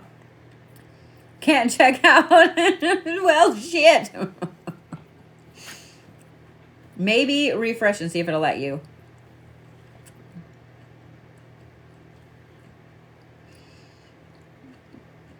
Art of Cyborg Bodhi. What? Says it's closed. Well, that's just dumb.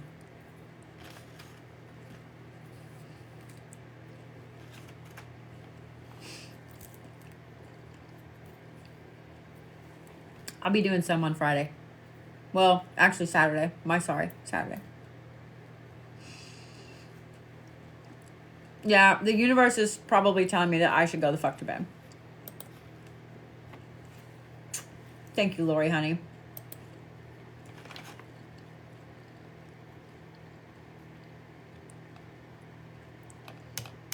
That's just so weird. I don't understand. I don't understand.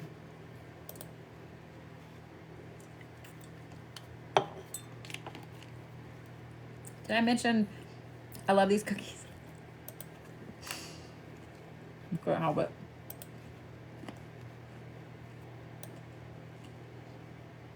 All right. Well, let me get through this. And if I need to, I'll add a whole other event. We'll figure it out. All right, Andrea. I'm sorry. All right. Focus, bitch, focus. Miss Andrea, you're going to have a very driven winter. Let's just say that. Or fall, because it's going up to the winter solstice. Thank you for that, love. Hey, Iron Butterfly, how are you? So, Miss Andrea, you start off with eternal love. Love is love that lasts beyond life. Then you have winter, which is the art, the sacred art of the pause. And then you have the veil, which is the future. And then, and I love this because we're moving up toward, I'm having a hot flash. I'm gonna die. All right. Then we're moving up toward the winter solstice, Yule, the 21st of December. This is the midnight card, the most magical hour of all. You can't make this shit up. Can't make this shit up. But let's chat. Oh, let me get him in the right order. Ka-cha. Okay. So, this eternal love card. I don't believe that in any way this is like, oh, you're going to meet a tall, dark stranger on the corner in the rain. No, sorry. What this is actually you getting back to doing something you completely love doing. The other aspect of this is, thank you, Leanne. I miss your face, honey. The other aspect of this is, usually when this card pops up, especially with other cards like this, and it tells me it's not something lovey-dovey wise. You have somebody that's gone. You have somebody that's gone that you haven't heard from yet. Don't be surprised if you start getting signs from them between now and Yule, okay? When people pass away,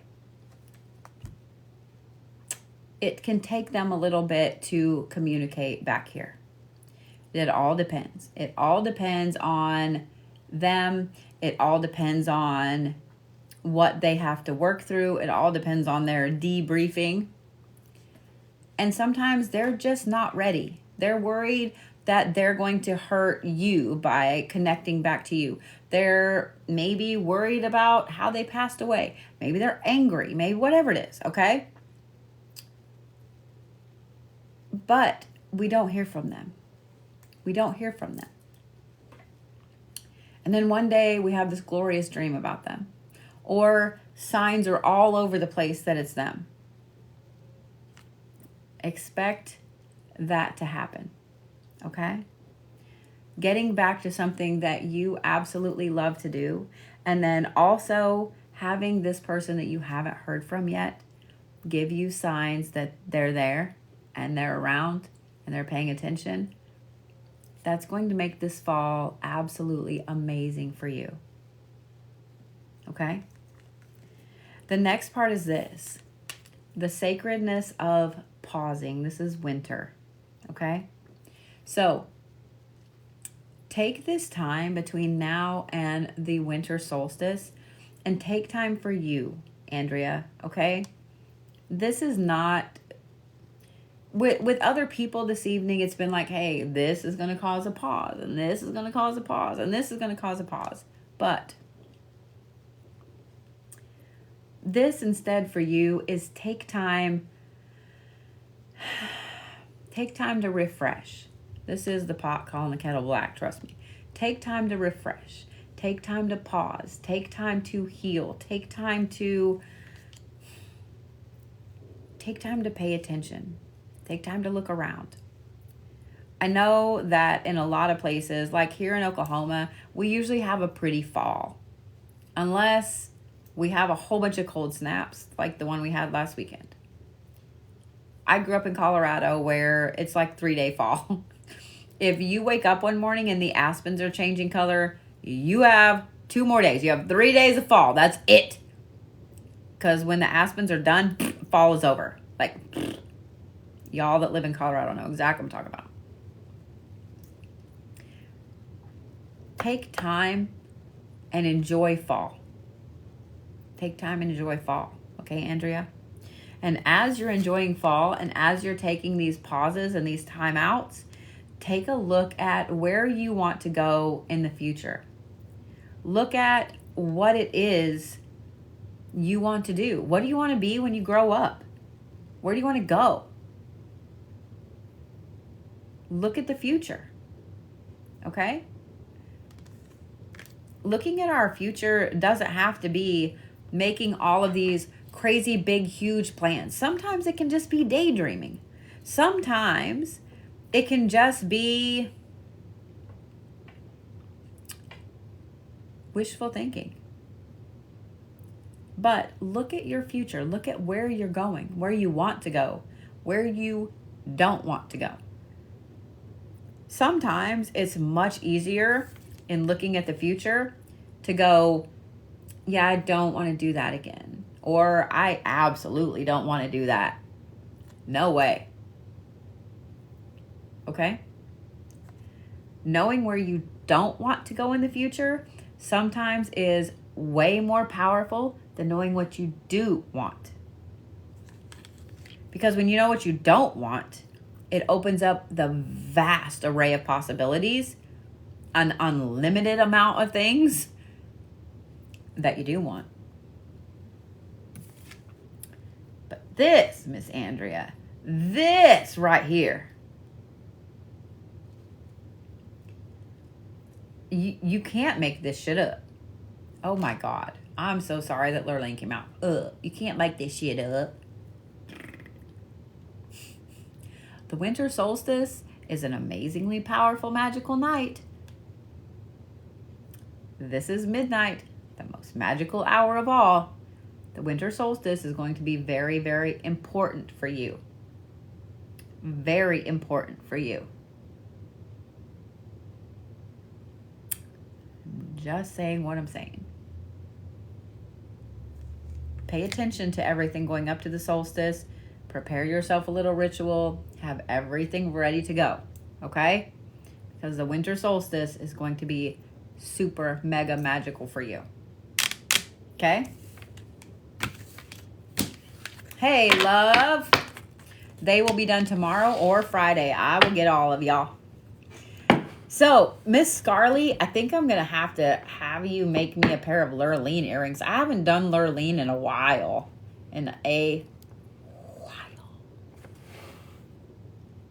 Oh, good. I'm so glad. I like doing them. I can't wait to get to the rest of them. Every time, I really expected to have all of these done today during the day. But every time I sat down to do them at the shop, something else happened. It was just an interesting day. But sometimes those things are blessings in disguise.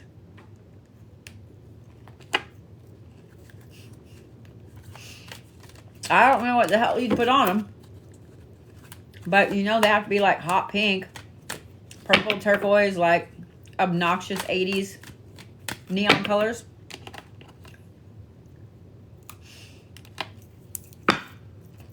Oh, I can't nerd through Sharlie stuff, man. I did once. I fell down the rabbit hole of your TikTok and I was liking everything. I was like, oh, Lord, I'm going to get her shadow banned. I got to quit liking shit.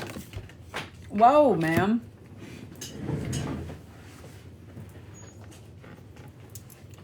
I'm going to leave that one exactly as it fell.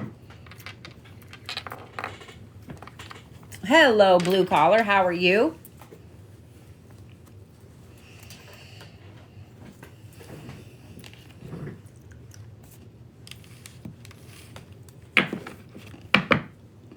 I didn't really get to see what that card was. Ooh. I'm excited to see him. Thank you, Jen.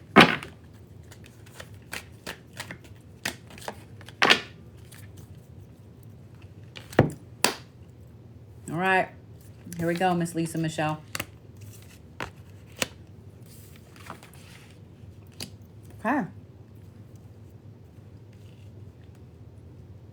Got to make sure they're all lined up just perfect, even though I'm fixing to pick them up and fuck up all of that anyway. I don't know why I do that. Like, I drive myself crazy with it. I know that it's OCD. I know that it's OCD. But when I flip cards over, I have to line them up. They all have to be perfect. They all have to be the exact same length apart.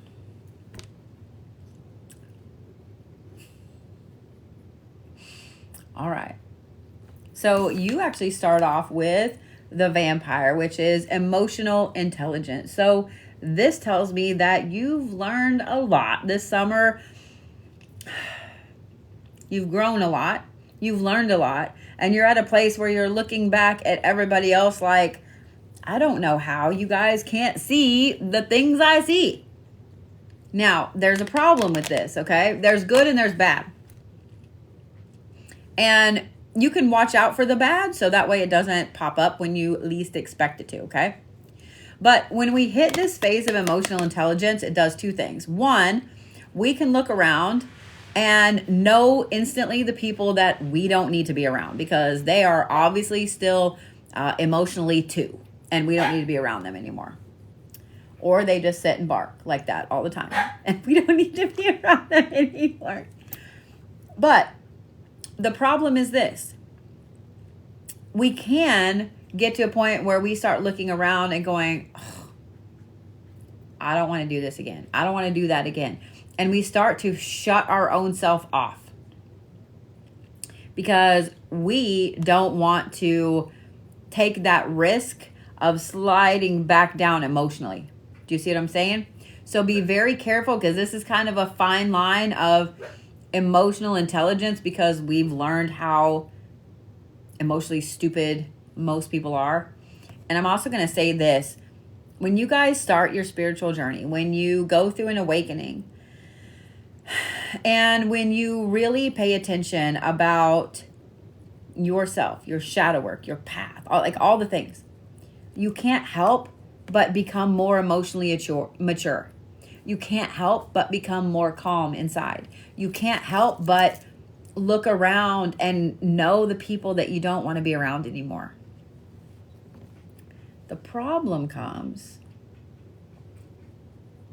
when we let that kind of go to our head too much, okay? So just be careful with that aspect of it. The card that flipped on my lap and fell on the floor is the protection card, and it did land sideways. I picked it up exactly how it landed. What this tells me, I'm doing your cards one at a time for some reason, and that's okay. What this tells me is that landed in my lap and then fell all the way in the floor. You need to take a look at your protections, okay? This also includes your physical protections. I feel like I need to tell you also look at your physical protections, such as locks on your house or locks on an alarm on your car or cameras or whatever it is. Look at your physical protections as well as your spiritual protections. Being that this is in a neutral position, it tells me that throughout this next couple of months, your protections are good. They're just in a neutral position. Now, here's the thing, and this is mainly for you, but this is for all of you, okay?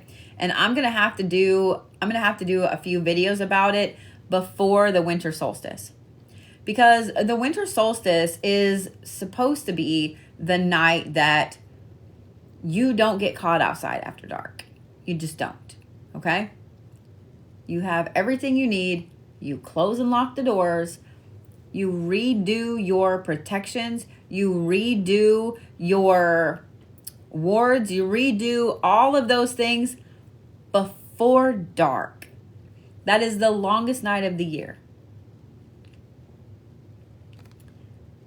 I want you to be really thinking about where you need to up your own protections, okay? Not just physical, but spiritual. But look at both of them because they do go hand in hand, okay? The next card that's here is the Ghost, and this is regret. I don't feel like this is you regretting anything. This card right here tells me that it's not.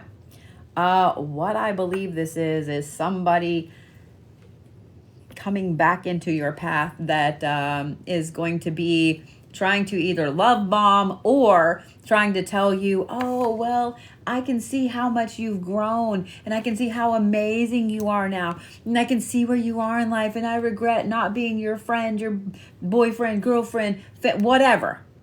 Okay? I feel like I need to say it this way. Feel free to have some fun with this motherfucker. Like, feel free to have some fun. Because guess what? I'm sorry you fucking regret being a shit to me. I'm sorry you fucking regret being a douche. And I'm sorry you fucking regret not being in Lisa Michelle's life anymore. Because now she's fucking fantastic and she's moving forward. Feel free to have some fun with this person. But don't get sucked into their bullshit. They haven't changed. They only see that you are doing amazing. And they don't like it. Don't get sucked into their bullshit. That's where a lot of these protections come in. See how this is sideways like that? And we talked about the physical protections and the spiritual protections. Up your protections. As soon as this fucker comes right back in your life, protections. Every time they message you, more protections, okay? Don't fall for their bullshit. Don't fall for their bullshit. The other thing is this. Your last card is strength. Now, looking at all of these other things, I don't think that you need more strength. I think that you're going to see how strong you actually are. How strong you've become after you've gone through all of this. How strong you have always been.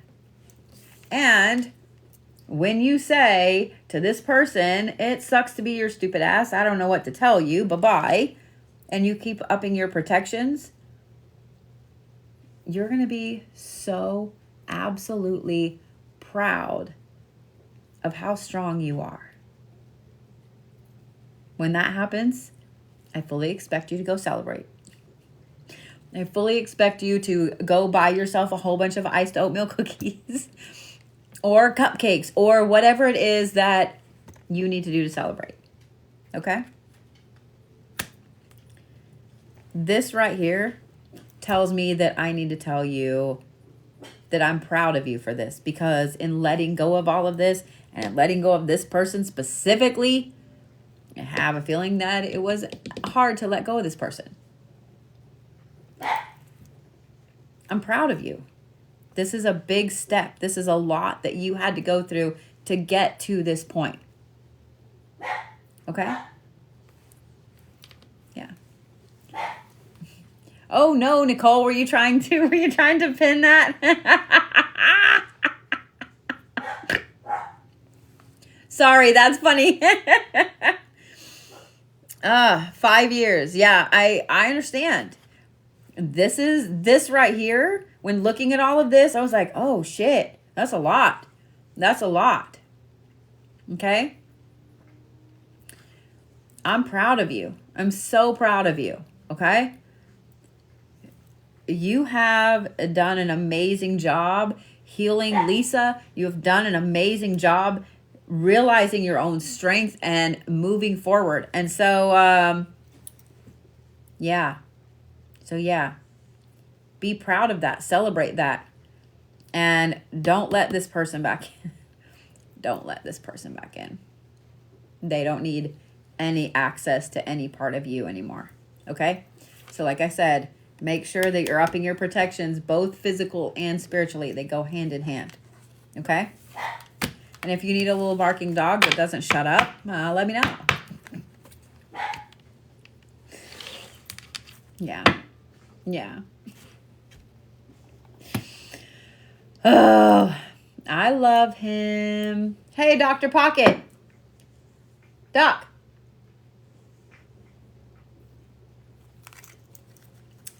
All right, Paddy Lee, are you ready? Come here. What are you doing? Come here.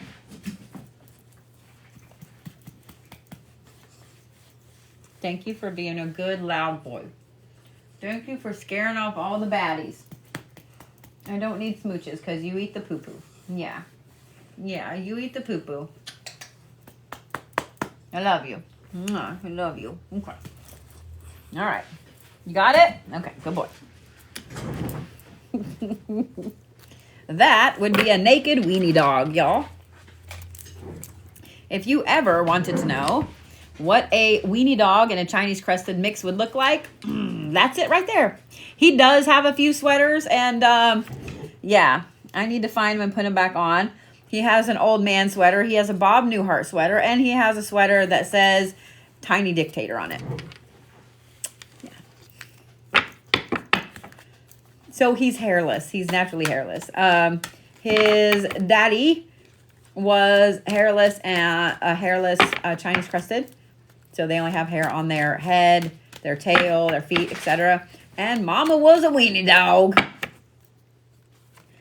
So yeah. No poo bites. Yeah, he's half chupacabra.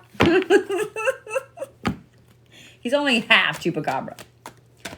So yeah. All right, Paddy Lee. Are we ready? So I have Paddy Lee, Nicole Newman, Jackie Woosley, Caroline, Maryanne, Sharlie, Tamara, Charlotte, Lori, and Amanda. And we'll go from there.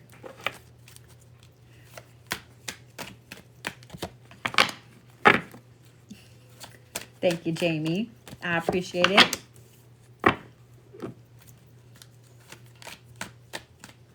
All right, Nicole. Oh, Paddy, I'm so sorry.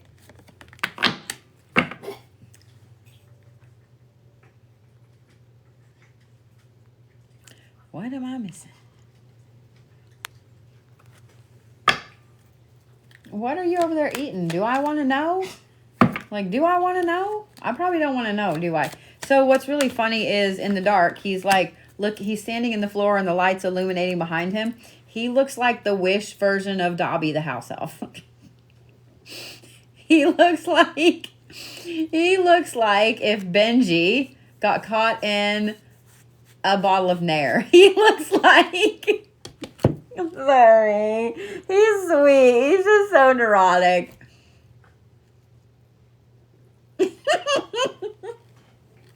That was wrong. I'm wrong for that. That was wrong.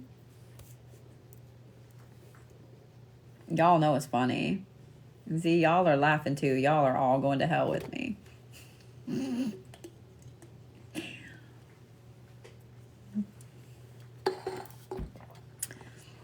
I'm just saying what I'm saying. Somebody drank all my Dr. Pepper. Here we go, Paddy.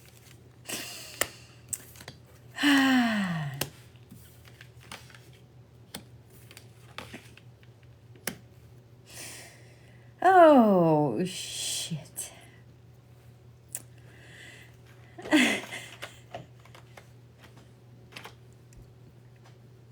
You're welcome. You're welcome. Hey, Element. Aww. I mean, of course the bus to hell has snacks. You're not smoking anything good if you don't think the bust of hell has snacks. All right.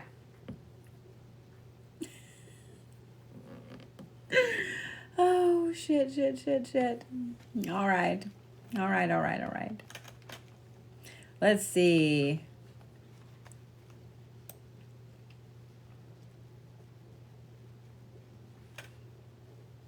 Where am I at?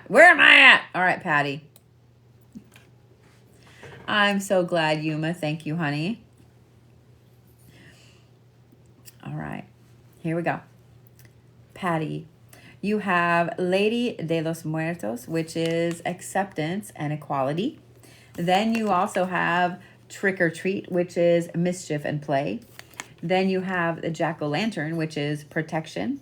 And then you have the Skull of Stars, which is infinite possibilities. All right, Paddy. So, this Samhain is bringing in a lot of acceptance for you. This tells me that you've had a massive shift this summer. Either something interesting came out and you let everybody know you were out of the broom closet, or there has just been something else that has come forward that you need to accept about you. So here's the thing. When we come forward with,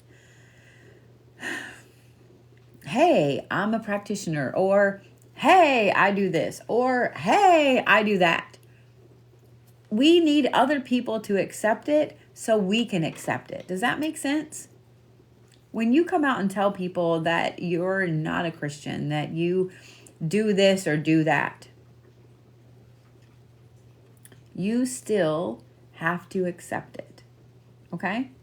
And when you have to accept it, it allows you to process it, to be okay. Your decisions, how you are and who you are, you should always accept you for you. And I know some people are listening are like, well, everybody accepts them. No, they don't. A lot of times we hide aspects of ourselves because we are worried about ourselves accepting them. We're not ready to tell people, oh, I'm a practitioner, because we don't feel like we really are. You get imposter syndrome.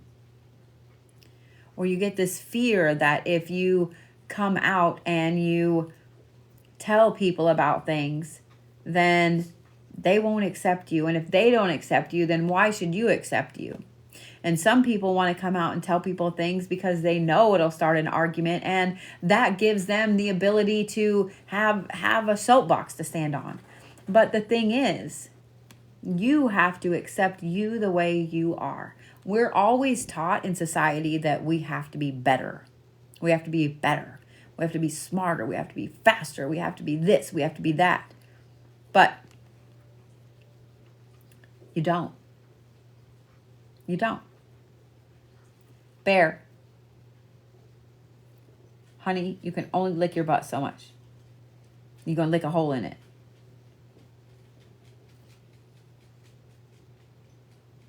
I don't think he liked me telling him that. He went in the other room. But we're always told we have to be different. We have to be skinnier. We have to be prettier. We have to be fatter. We have to be taller. We have to be shorter. We have to not wear so much black. We have to wear more black. We have to whatever. But the thing is, accept you for you. Accept who you are. Stop stressing about other things. So whatever it was that came out this summer, Paddy, accept you for you. Why is my ear itching so bad? Somebody talk about me. Accept you for you, honey. And that's coming, and you will. You know why? Because this is the mischief and play. I really got to stop making fart noises, but I go through this phase every now and then where I just want to make fart noises at things, and that's the phase I'm in right now, so I'm just going to own it. You're welcome.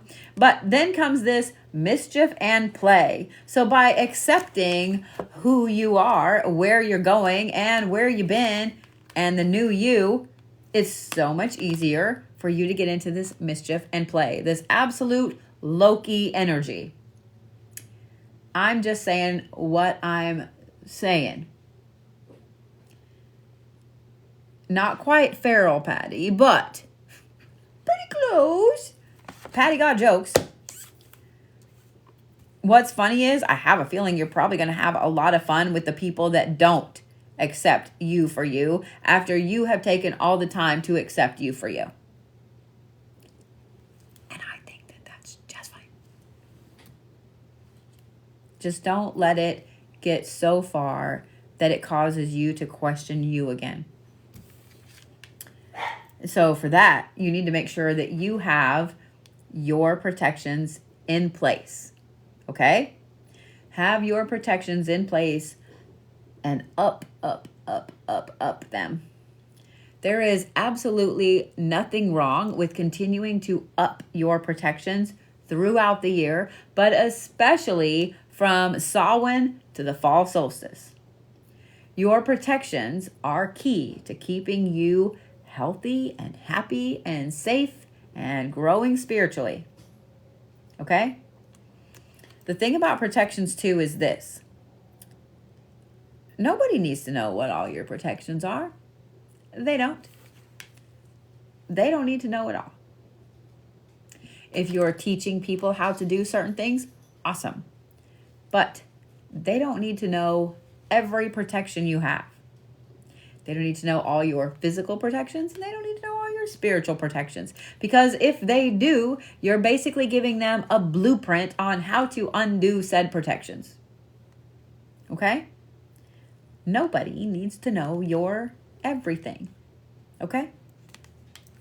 Miss Angela Wilson, 13 months. Thank you. When you have your protections in place, when you have this amazing acceptance, and when you have this ornery little streak going in there, Paddy, expect this to happen toward the solstice. This is the skull of stars and infinite possibilities.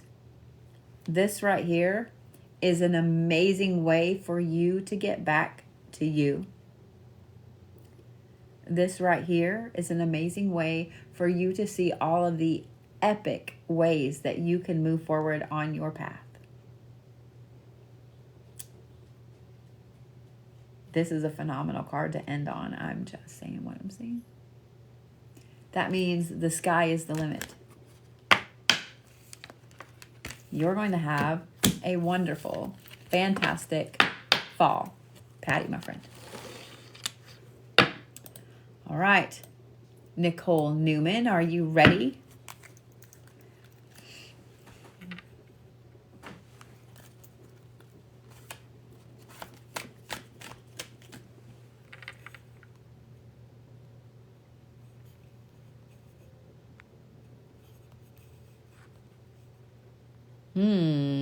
What did I miss? They must be rampant tonight.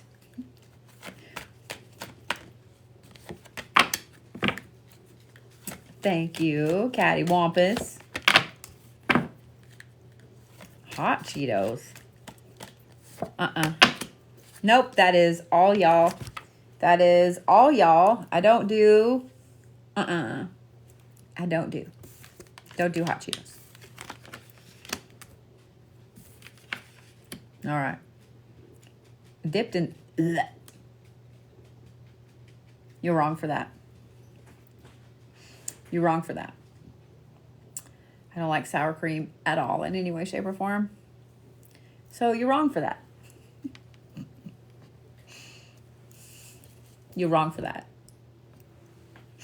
I'm just saying what I'm saying. Just saying what I'm saying. And you sure as shit don't come in here and demand that I speak to you, because I will block your ass faster than you can blink. Okay, bye-bye then. Have a good time. Yeah. Like that. Bye, Karen. Yeah. No, ma'am. No, ma'am. Or, no, Tiny Peepee Man. Okay. Have you guys, speaking of that, oh Lord, have you guys heard the Tiny Peepee Man song here on TikTok? I'm just saying, look it up. You'll thank me later. You'll thank me later. Literally, Tiny Peepee Man.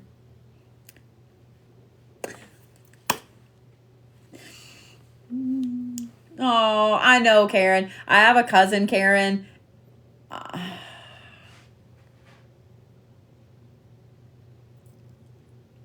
I'm sure you can tell from my face. But I do have other friends named Karen that are not like that.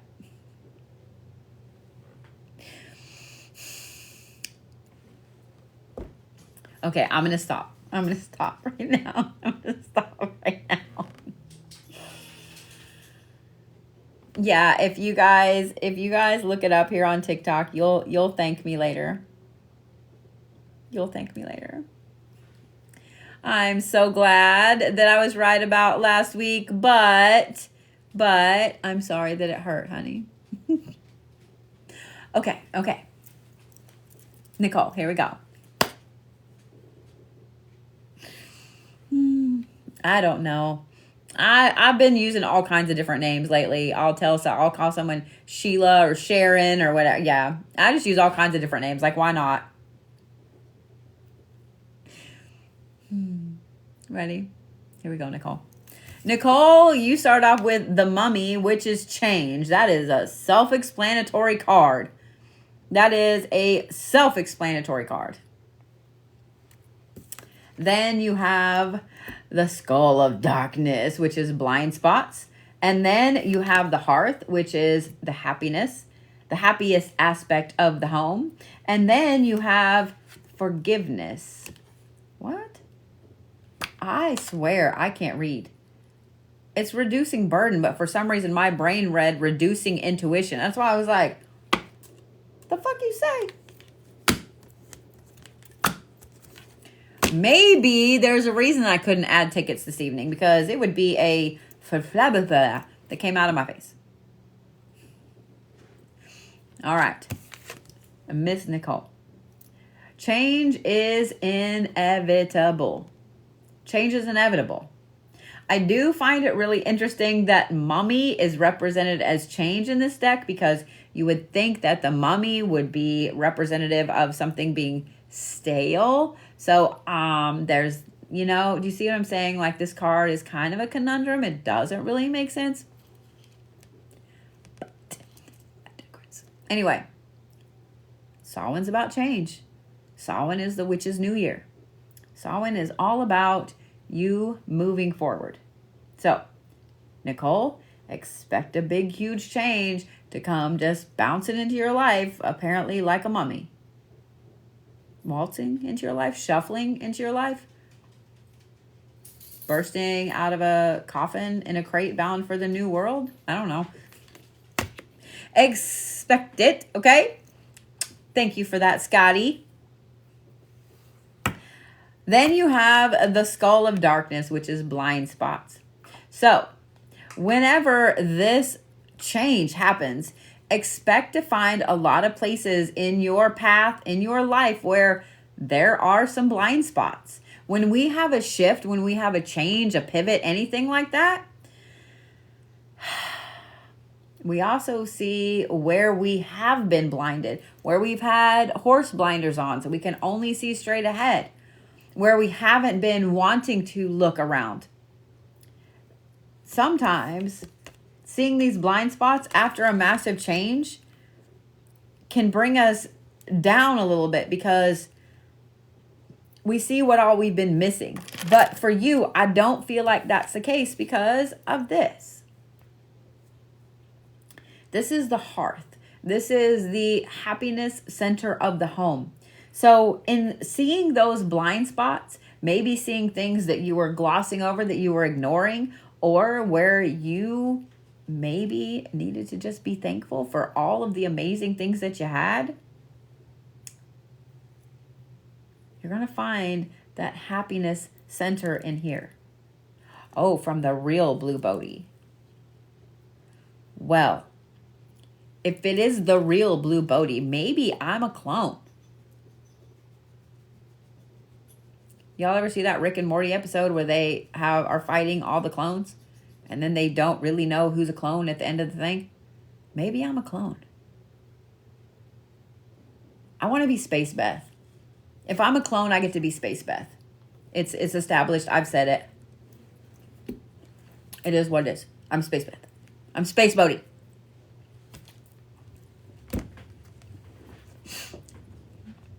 You're welcome. So Nichole, in seeing these blind spots, it's also going to show you where there's a massive amount of happiness that's been in here for a long time and you were afraid to let it out. That's a thing. Being afraid to let our happiness out is a thing. But this change, having these blind spots eradicated and coming into this amazing happiness aspect allows you to do this. This is forgiveness and reducing burden. When we step into our own happiness and when we finally realize that we are the ones that are in charge of our own destiny and not someone else, it's very easy to say no. It's very easy to say no. It's very easy to realize that our energy only has a finite amount each day. We only have enough fucks to give this much, and that much is out of the cards, that you have to ration out how much of you give out. Hey, Miss Kathy. Thank you, sugar. But this is a fantastic thing. When we reduce our burden, it allows us to make this change even better. It allows us to take this change and make it more than it could have been. There's something magical in saying no. There's something magical in letting go of stupid ass shit. There's something super magical in just saying fuck off. I'm just saying what I'm saying. Just saying. Just saying, Nichole. All right, Miss Jackie Santos, you ready? No is a sentence.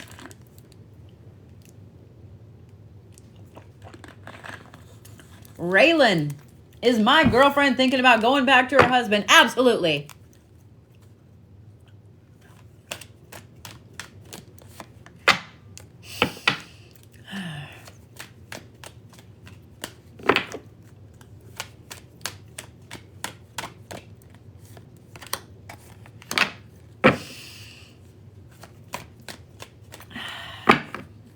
Miss Jackie, are you ready?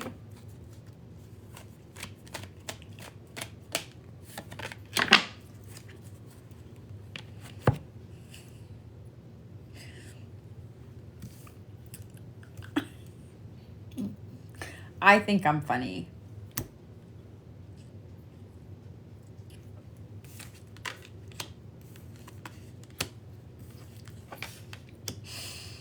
I think that, so someone the other day said that I needed to do a question and answer and let Kay answer, because if you guys missed the one live where Kay was answering questions, like, Kay's funny as shit, but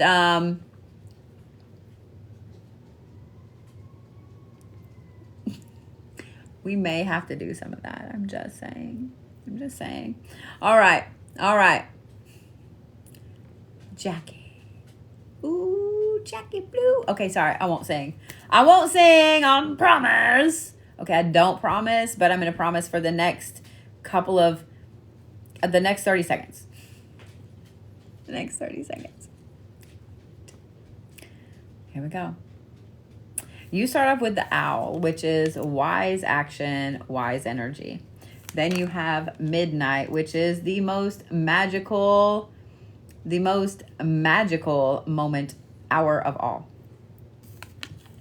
Then you have the graveyard, which is unnecessary fear.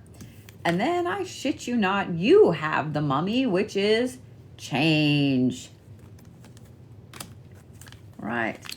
Here we go. Miss Jackie. I love that. I love that. We're just going to get all the questions now. Should I continue on my spiritual journey? No, give up. Miss Jackie.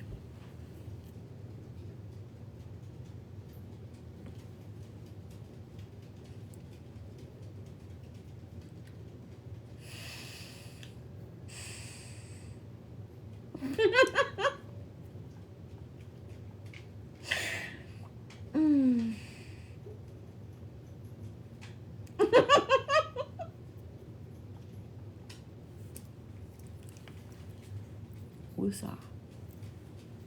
Woosah. Woosah. I can't with my own self right now.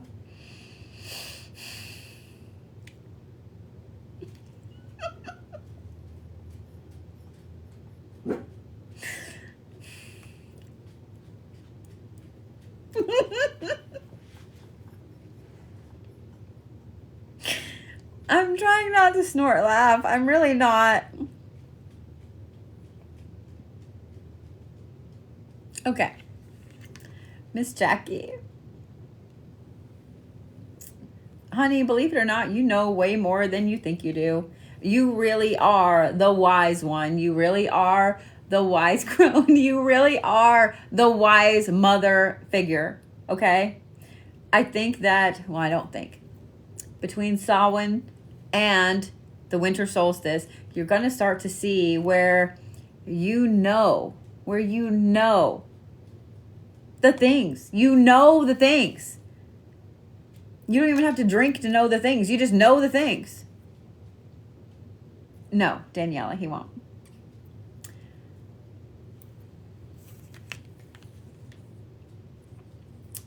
When you know the things, you're going to start to realize that every hour is the most magical hour. Every hour is the most magical hour. Knowing the things and enjoying all of the things around you is just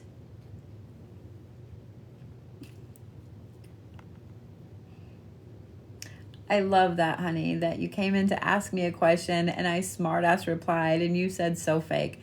Baby, if you got to come into a question, if you got to come into a live and ask people questions like that to test them, then you need to expect to get some people that give you the middle finger right in the middle of the live. Because not only is that rude as fuck to do to somebody, but some of us don't have the time for it, nor do we care. I'm mainly fucking with all of these questions tonight because I get tired of being asked stupid shit like that. You already know the answer to the question. If you need to try to pull the wool over someone's eyes, you can obviously go find someone that has a little tiny following and is answering every question that they shouldn't be answering on their live. Please enjoy your time on TikTok and may the old gods bless you exponentially. When you realize that you know way more than you think you know in a good way and not just, I know all the things. This is one of those things where you're going to sit down with other people or people are going to come to you and ask you questions and everything and you're suddenly going to be like, oh my God, I know the answer to that. Holy shit. It's like you realize that you were leveled up. You realize that you have been learning. You have been paying attention. Because when we start our spiritual path, we want to learn everything right now. Everything right now. And so we devour information and then we look around and we're like, none of that stuck. There's nothing in my brain. But the problem is it's so much that we don't pay attention that a lot of it is sticking. So when we get to the point where we're like, I know some shit. I know some things. What the fuck? we start to realize that maybe we are a magical motherfucker after all.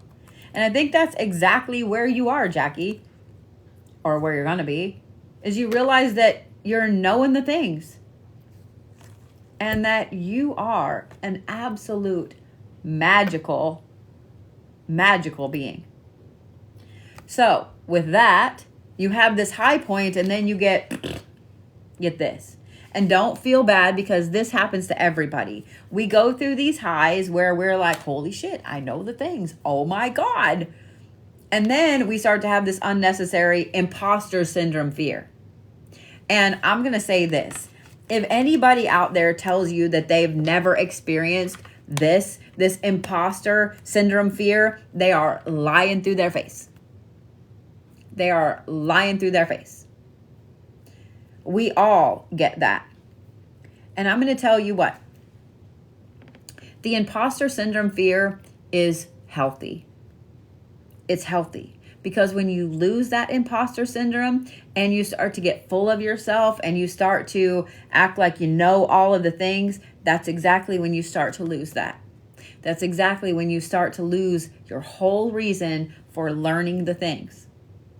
So this unnecessary fear right here is healthy. Okay? It's absolutely healthy. When it pops up, just acknowledge it, tell it it's a dickhead, give it a cookie and send it to bed. Okay? Because every time that unnecessary fear pops up of that imposter syndrome, you're going to experience a change and a shift. Then you're going to go right back through this, knowing that you know the things, realizing that you're a magical motherfucker, having imposter syndrome, and changing.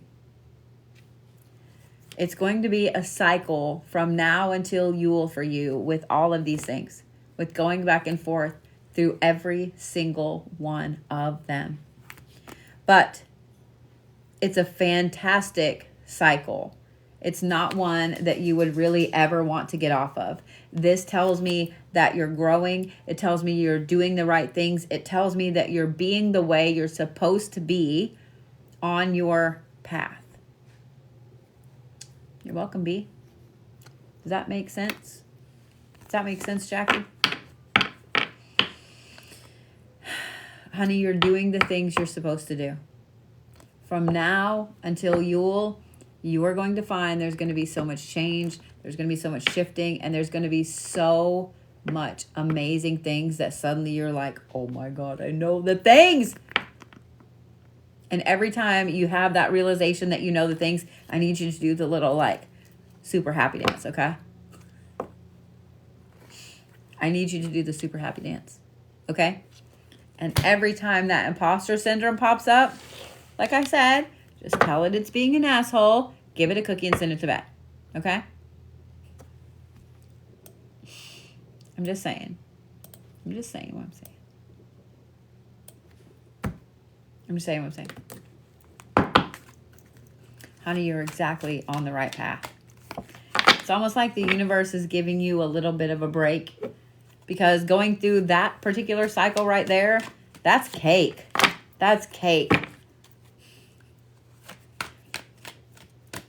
So, enjoy the fall cake that is being served to you. Let me say it that way. Okay? Aw, I'm so glad, Island. Welcome to a spicy Bodhi town. Population, everyone. Maybe I've just finally hit the point where I've had such little shitty amounts of sleep. Hey, Care Bear. And I have been working so fucking much that I am absolutely delirious. Or maybe you're finally getting all of the spicy Bodhi all the time. You're welcome. Cheers.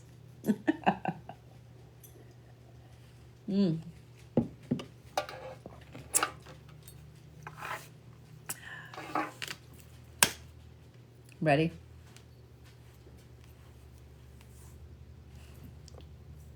Miss Caroline Etheridge.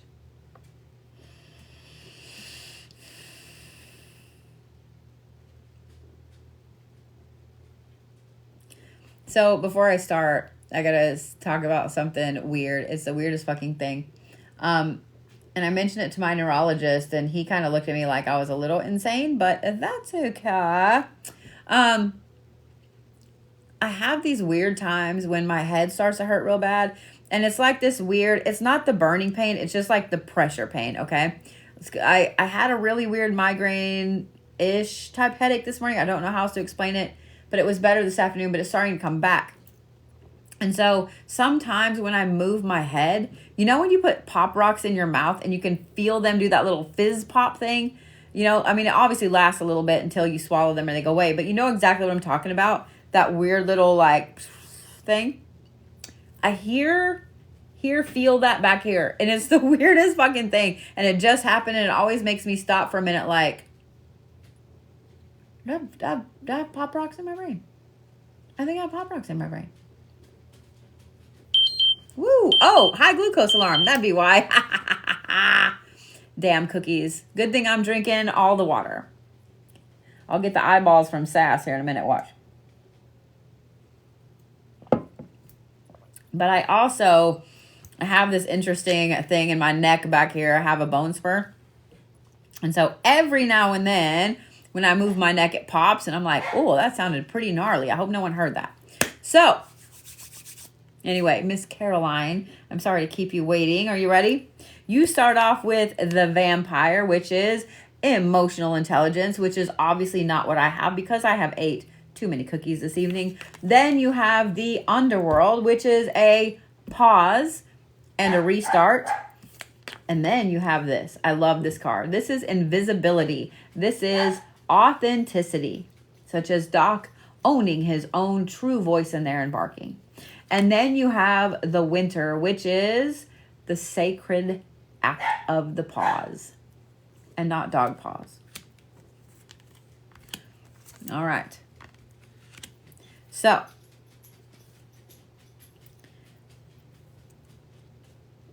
Bear, is he paying attention to all the things in the neighborhood that need to be paid attention to? He is the local Sharon of the neighborhood. I always have to tell him, Sharon, get the fuck out of the window. And usually when I say Sharon, he goes, he knows. He knows exactly what I'm about to say. So, that's okay. What's really weird is, how many of y'all's, let's just like show of hands. How many of y'all's animals have been barking or looking at things, acknowledging things that you don't see? Like way more than normal. Way more than normal. And what's even funnier is, this is like super serious, Bodhi, for a minute. If I go right now and I look on my cameras, like I'm opening it right now. I don't want to upgrade my app. I don't give a shit. I just want to look at the camera. A lot of times there's nothing. There is nothing outside. Nothing. So, and I can go and I can look at the different things on my cameras. Like this is showing 1754. I think that's just me coming home. Yeah, that's just me coming home. But it's so funny. I see a lot of things lately where my camera will pick up movement and there's nothing there, but the light shifts and changes color. If you guys have a Ring camera or a doorbell camera, I want you to be watching for that, because I'm curious if it's happening to y'all too. Sometimes I see bugs, you know, like you can tell it's a bug, and sometimes I don't know what the fuck it is, but it's weird. It's really, really weird. Sharon obviously sees it too.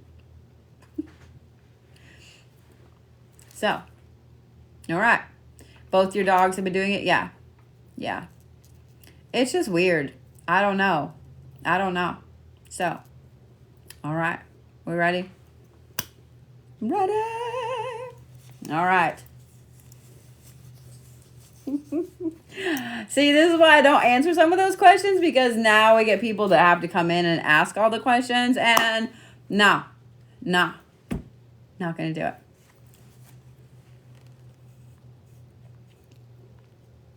We're just going to do this.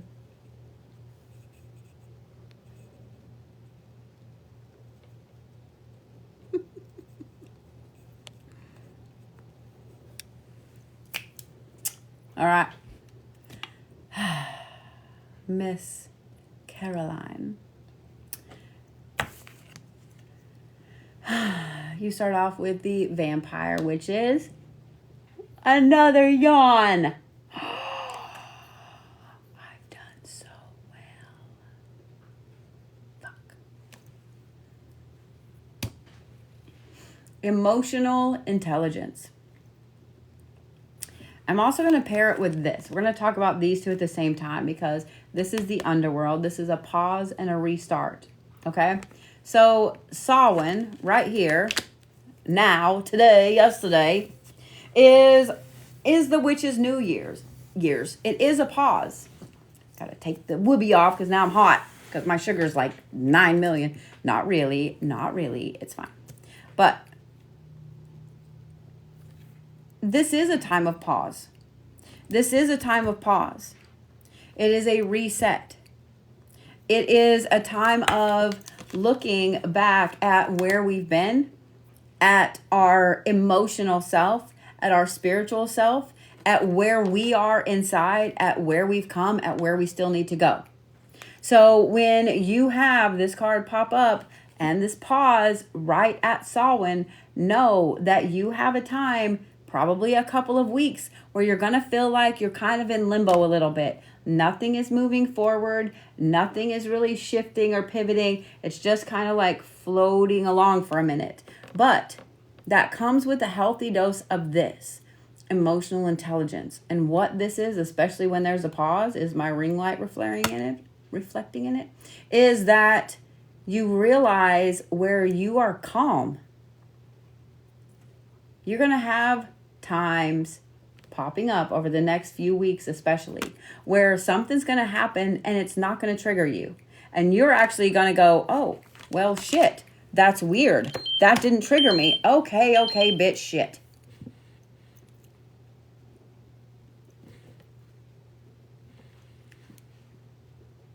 You going to work? 190. Ooh. It was going to keep going off until I did it. Anyway, with this pause, you're going to have a lot of times when you're going to look around and go, normally that would have triggered me. This person would have triggered me. This would have triggered me. And it didn't. And that's a time you absolutely need to be proud of yourself. Okay? When those things happen, when you have this like realization of the emotional intelligent level that you are, dude, you better celebrate that. Obviously, don't eat too many cookies. It'll fuck your sugar up. But,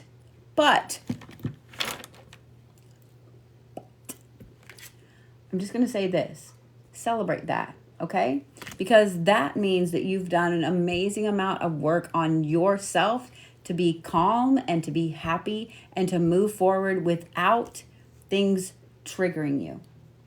Now, expect this pause to last for just a little bit. Expect this pause to last, I'm going to say probably 2 to 3 weeks, maybe a little longer. But it's just so all of these amazing, emotional, intelligent, like level ups can pop up and you can go, oh my God, I'm an adult.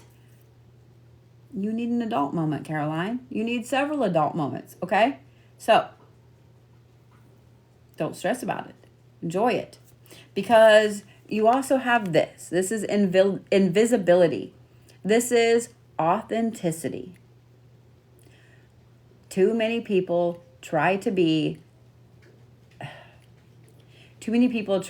exactly like everyone else. Too many people try to walk the same footsteps as everyone else. They're not authentic. They are not being true to who they are in here. They're trying to conform so they'll fit in, so they'll have friends, so they'll be loved, so they'll be admired, whatever the fuck it is. We all go through that in our lives, especially as kids. But we also all reach a point in our lives as adults where we go, you know what? I don't give a fuck. This is who I'm going to be. If I want to wear Harry Potter sweatpants and Uggs and a bright colored shirt out in public and then a scarf that doesn't match either and my hair blowing everywhere, I'm goddamn well gone. Just saying. Okay? This is the time for you to be authentically You and no one else.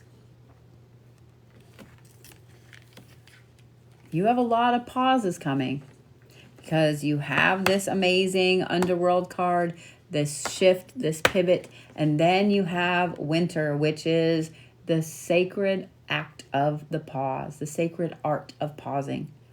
People don't realize that you don't need to be going forward all the time. I mean, I don't realize that you don't need to be going forward all the time, but pauses are amazing things. Pauses help you see what it is that's around you. Okay? Take the time and appreciate this pause. This is going to come right before winter solstice. Okay? That is the perfect time to have a pause. I'm just saying.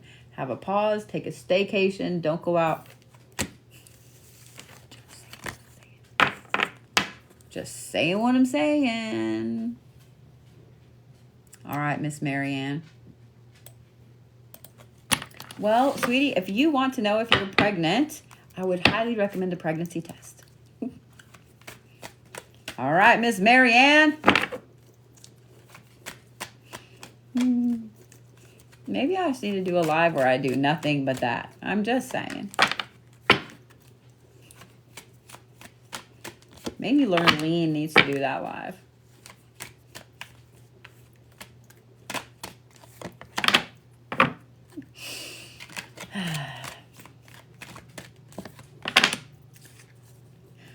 All right, Miss Maryanne Morris. I have Maryanne Morris, Sharlie Schaefer, Tamara Jones, Charlotte Pearl, Lori O'Brien, and then Amanda Ballard. All right.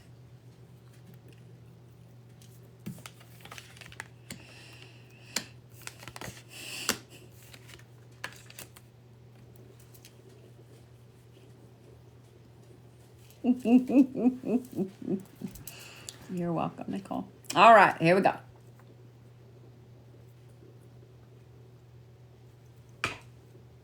Ready? Miss Nichole. No, Miss Maryanne. I'm so sorry. I guess I read Nichole giggling or something. So, all right. Miss Maryanne. You start with Lady de los Muertos, which is acceptance and equality.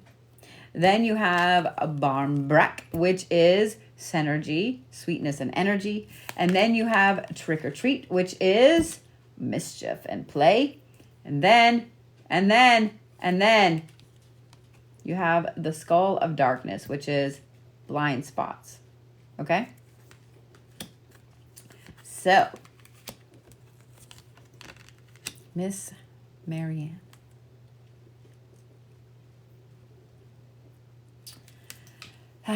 I don't feel like your acceptance and equality is something that you need to accept. What I feel like, well, it is something you need to accept, but not what I described all ago. It's not something about you that you need to accept. This tells me words. Blah, blah, blah, blah. This tells me that your summer was a huge shift. Your summer was a huge shift. So a lot of times we have these things happen and then we kind of look around and we're like, oh, okay, so this is what I'm doing right now. Oh, okay. And we don't really know how to do what it is we're supposed to be doing because it's such a shift from our norm. We look around and everything is different. Everything's a different color. Everything's a different smell. Like we don't know. We don't know what the fuck's going on. But we just have to accept it and go forward and do what it is we need to do on that path. I'm serious. I look up on a daily basis and go, okay, this is what we're doing now. Let's do it. But I will say this.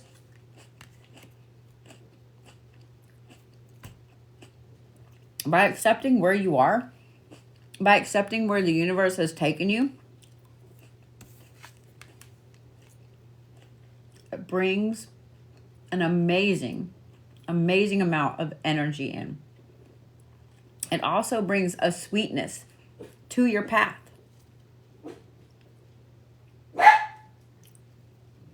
Now that was a weird sound.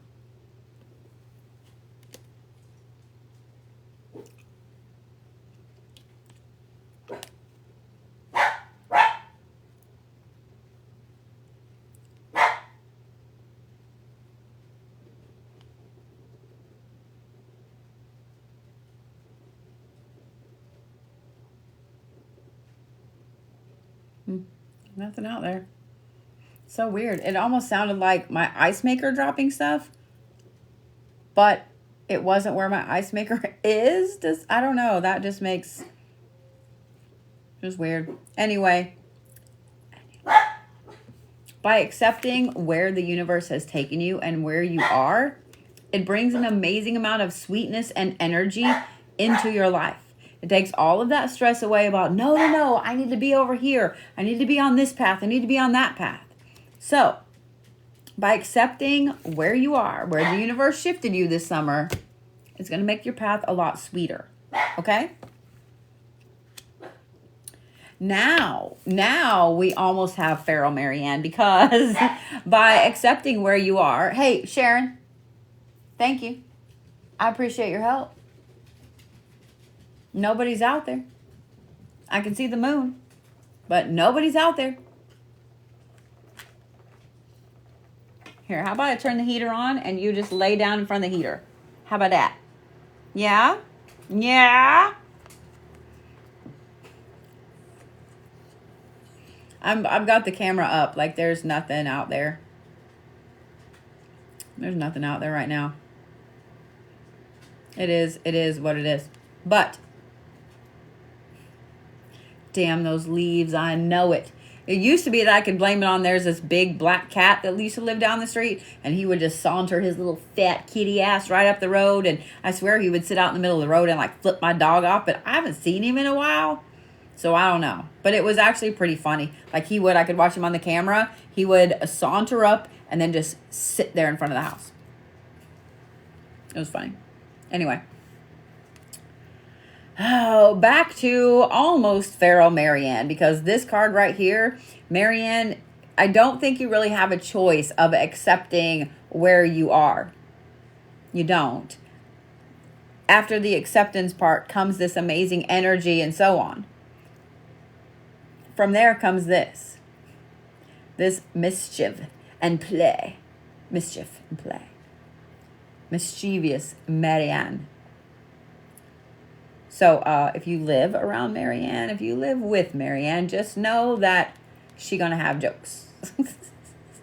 Know that she is all about doing some amazing fun shit and getting back to some inner child work. Now, normally blind spots is all about where you're not seeing certain things. But Maryanne, I don't believe that that is the case. Instead, because of this shift, because of this sweet energy, and because of you finally being able to get back to some inner child work and play and enjoy, the universe is going to kind of protect you from some things that you just don't need to see. Things that you don't need to be a part of anymore. Sometimes having the universe make blind spots for you means that it's keeping you away from those same people that were keeping you from shifting and from changing. Enjoy these blind spots, because when the universe brings it to us and we don't even see all of the shit that could have pulled us off this new path, and then we see it months and months and months down the road, we go,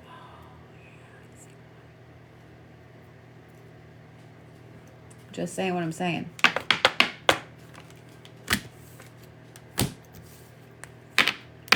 It's going to be a wonderful winter for you. A wonderful fall and a wonderful winter solstice. Okay, Miss Maryanne? All right. Sharlie Schaefer.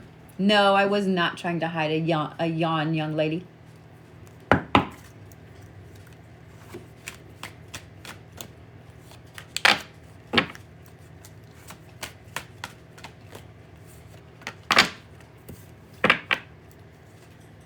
I love you. Right back.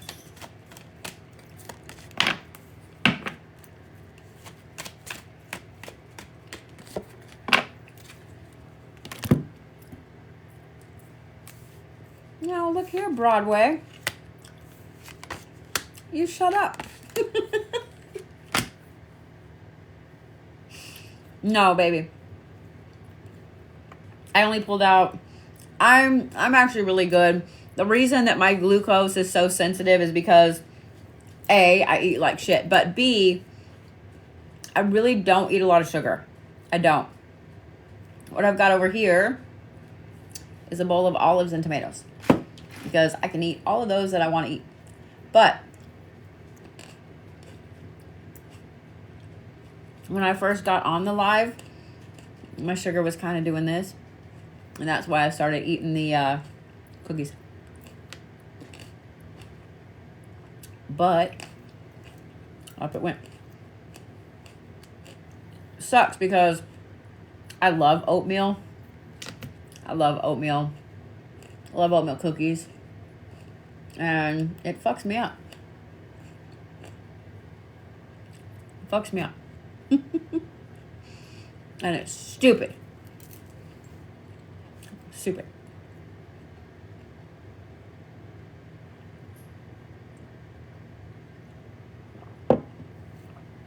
All right, Sharlie, you ready?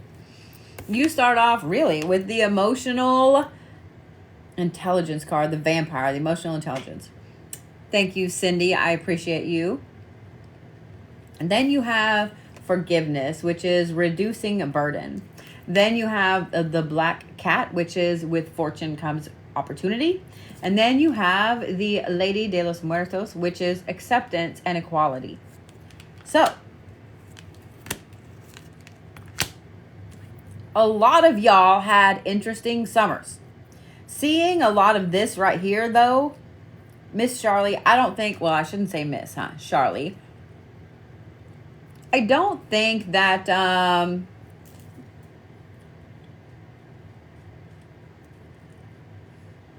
I lost my words for a minute.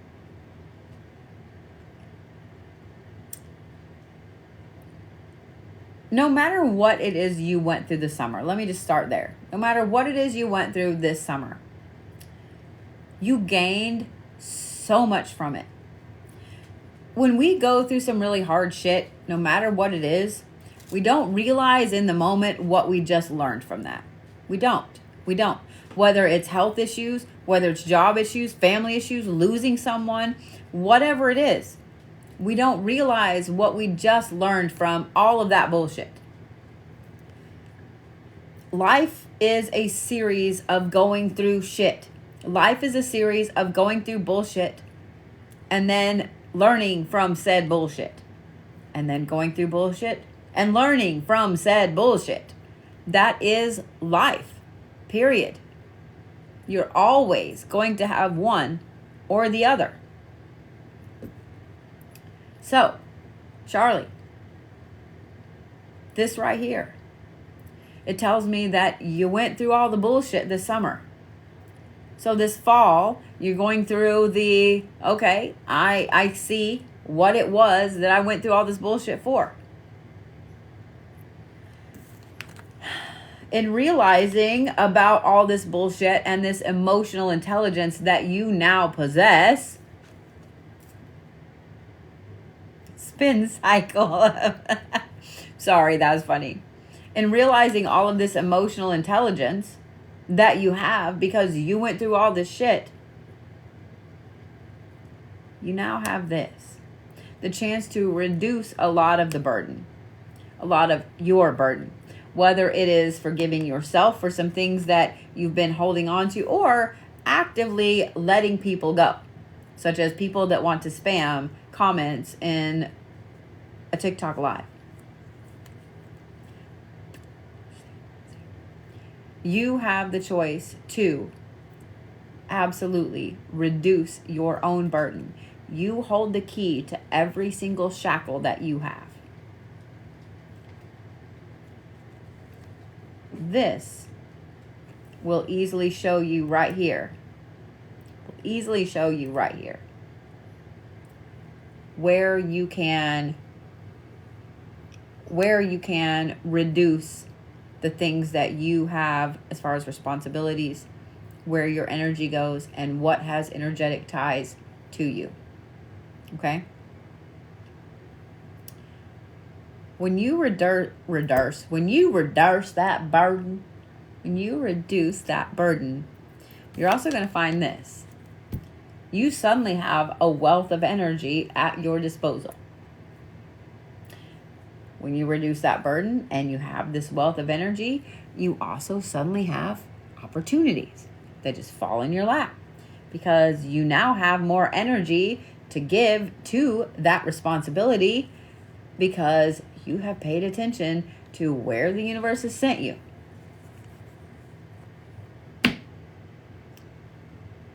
Now, here's the thing. This card right here is acceptance and equality. For you, it's not so much as acceptance as it is equality, because when these opportunities pop up, you need to be careful that you don't overwhelm yourself. You have to accept that you can't do everything for everyone, and you have to accept that, okay, I can only take on a couple of new things, not 6. Again, pot calling the kettle black. But these things right here are utterly fantastic. It means you're going to have a much, much better fall than you did a summer. No more spin cycle. You're now on fluff. Okay? You've been taken out of the spin cycle. You are now completely on fluff with the most soft, fuzziest, amazing blanket. Okay? And if you would like to get off of the fluff cycle, then you can. But you have all the power to do that.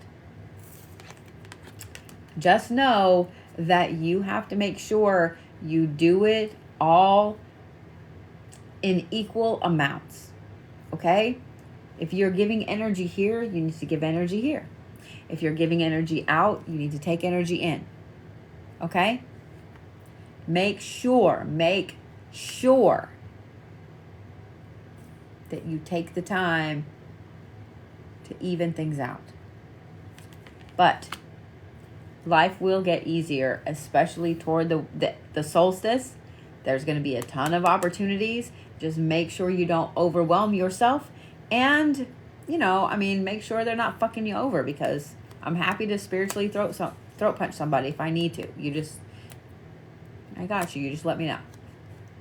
You just say the word. I got you. Okay? I'm sorry that you had to go through that shit this summer to get to here. But know that you are now on a beautiful fluff cycle. Okay? You are so welcome, Sharlie, honey. Did that help? All right. Miss Tamara Jones.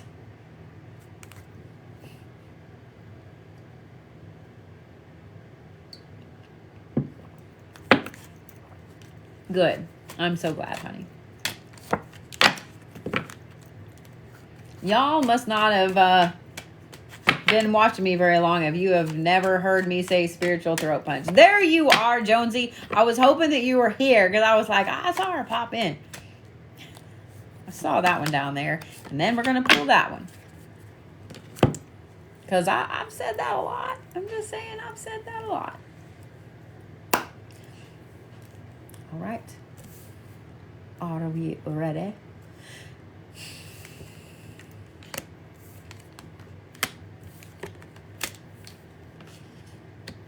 What is up with this card? What is up with this card? It's just like it keeps popping out. I'm not complaining, but after a while, when you start to see the same card over and over, and you fucking shuffled, you're like, Somebody listening to all these reads needs this message.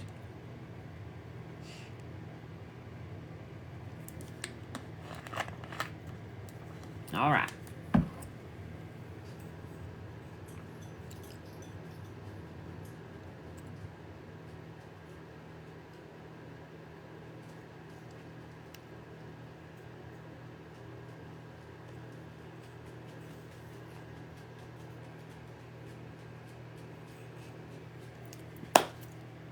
Ready?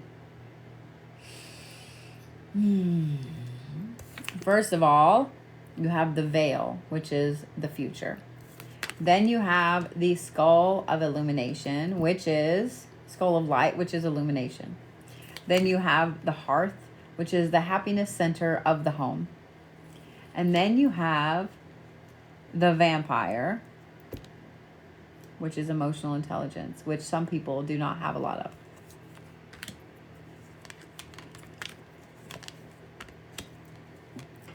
Now, Jonesy love. Your whole time between now and the winter solstice is going to be all about looking towards the future, looking at the future, not just looking at where you're going, but looking at where you could go. A lot of times when we're on a path, we try to prepare for the contingencies on that path. We don't look at any of the other paths. We don't look at, well, what would happen if blah, blah, blah, or if I did this, or if I learned this. So here's what I'm going to say about this card in particular, Jonesy. Be paying really close attention to everything that has to do with the future, with you stockpiling things, with you protecting things. Do you see what I'm saying? The veil is super, super thin right now. Super thin right now. Meaning it's easy to get answers from our ancestors. I almost said ancestors from our answers. It's easy to get answers from our ancestors. But it also can illuminate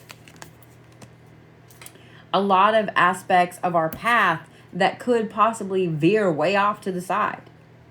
Your path can literally go right field without you ever knowing it. And suddenly you're way out there and you're like, oh shit, like I don't know where I'm at right now. I don't know where I'm at. Be prepared for the universe, whoever it is you believe in, you work with, to start illuminating some new and different paths. Don't just stress about the one path. I'm not saying to stress about the other paths.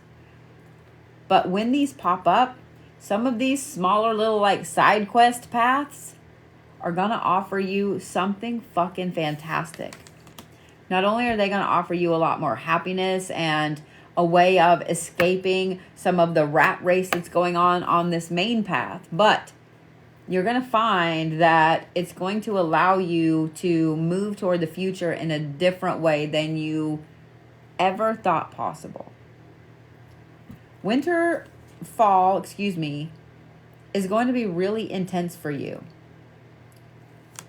Illumination is never something that's just like, oh, I'm just going to stay over here and sleep. This is a fuck this is bright. What the fuck? How didn't I see this before? Just saying.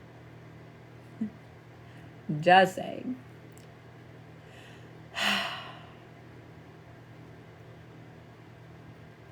It's going to be a whole bunch of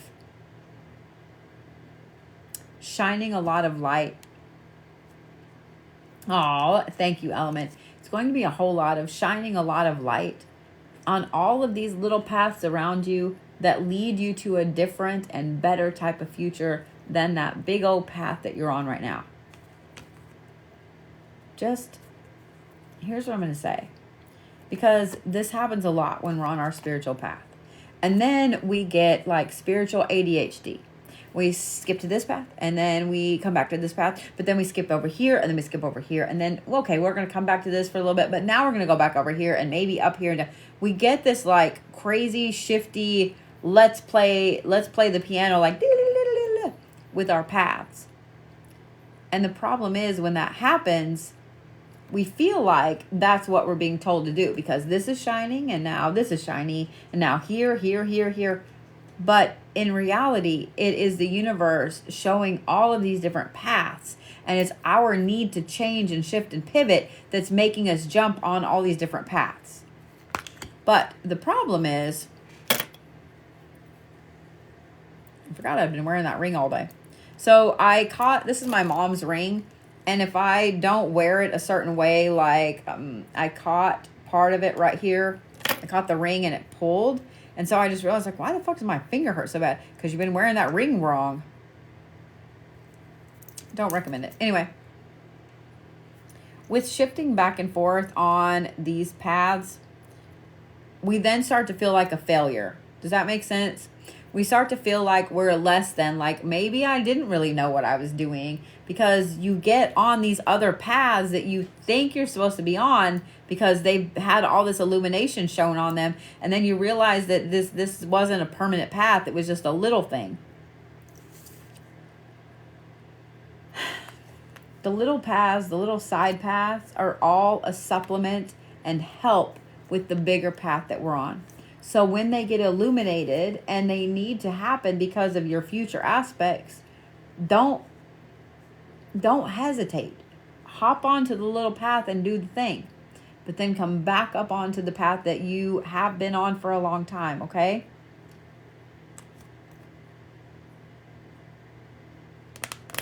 Every time you come back to this main path that you're supposed to be on, that you've been on for a long time, that's something to be happy with. It's almost like something to celebrate all over again when we get back onto this big main path that we had been on for so long.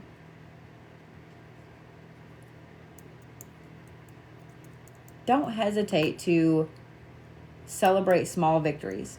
Don't hesitate to stop and enjoy a cookie or two.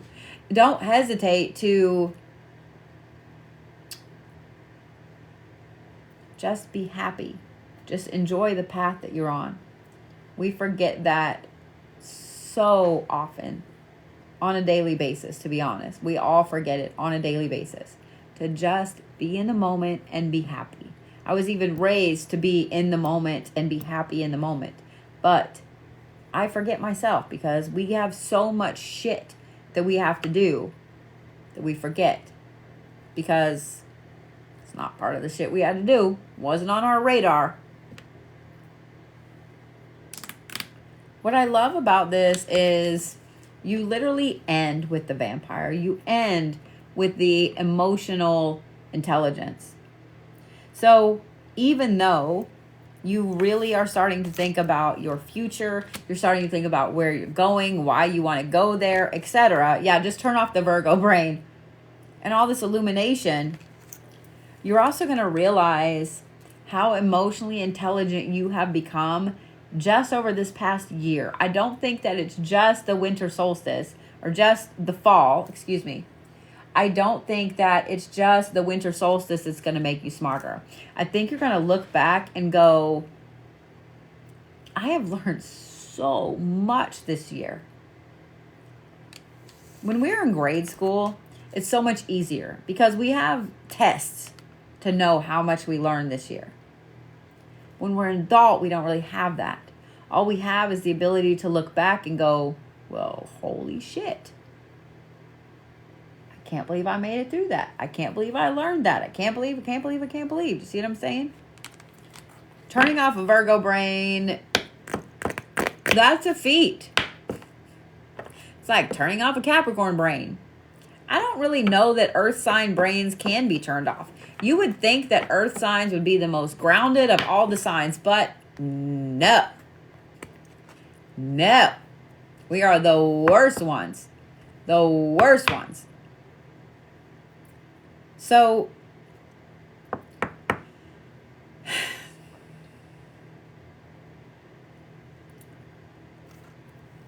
I do know just a couple things about a Virgo. Let me say this, Jonesy. When you're trying to pay attention to the future, when you're trying to pay attention to all of these bright spots that pop up,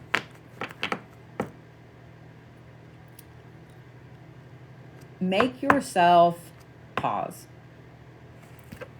When all of these bright spots pop up, and you'll know them really quickly, make yourself pause and take a time, like pick a time, an hour, 2 hours, a whole day, or whatever. So that way, before you make a decision, before you go, before you pause, before you stop, whatever, you've given it time to roll around in your head a little bit. It's going to suck and it's going to be hard because Virgos are one of those signs that they like to jump on stuff. They like to get stuff done right then. They might overthink it later, but they want to get it done right then. So make yourself pause. Make yourself think about things, because whatever this stuff is, when it comes to your future, it's stuff that it's not crazy heavy, but it is important. I hope that made sense and I wasn't just like confusing everything even more. So sometimes I wish that spirit guides and shit would be clearer than they are, but they're not. Did that make sense?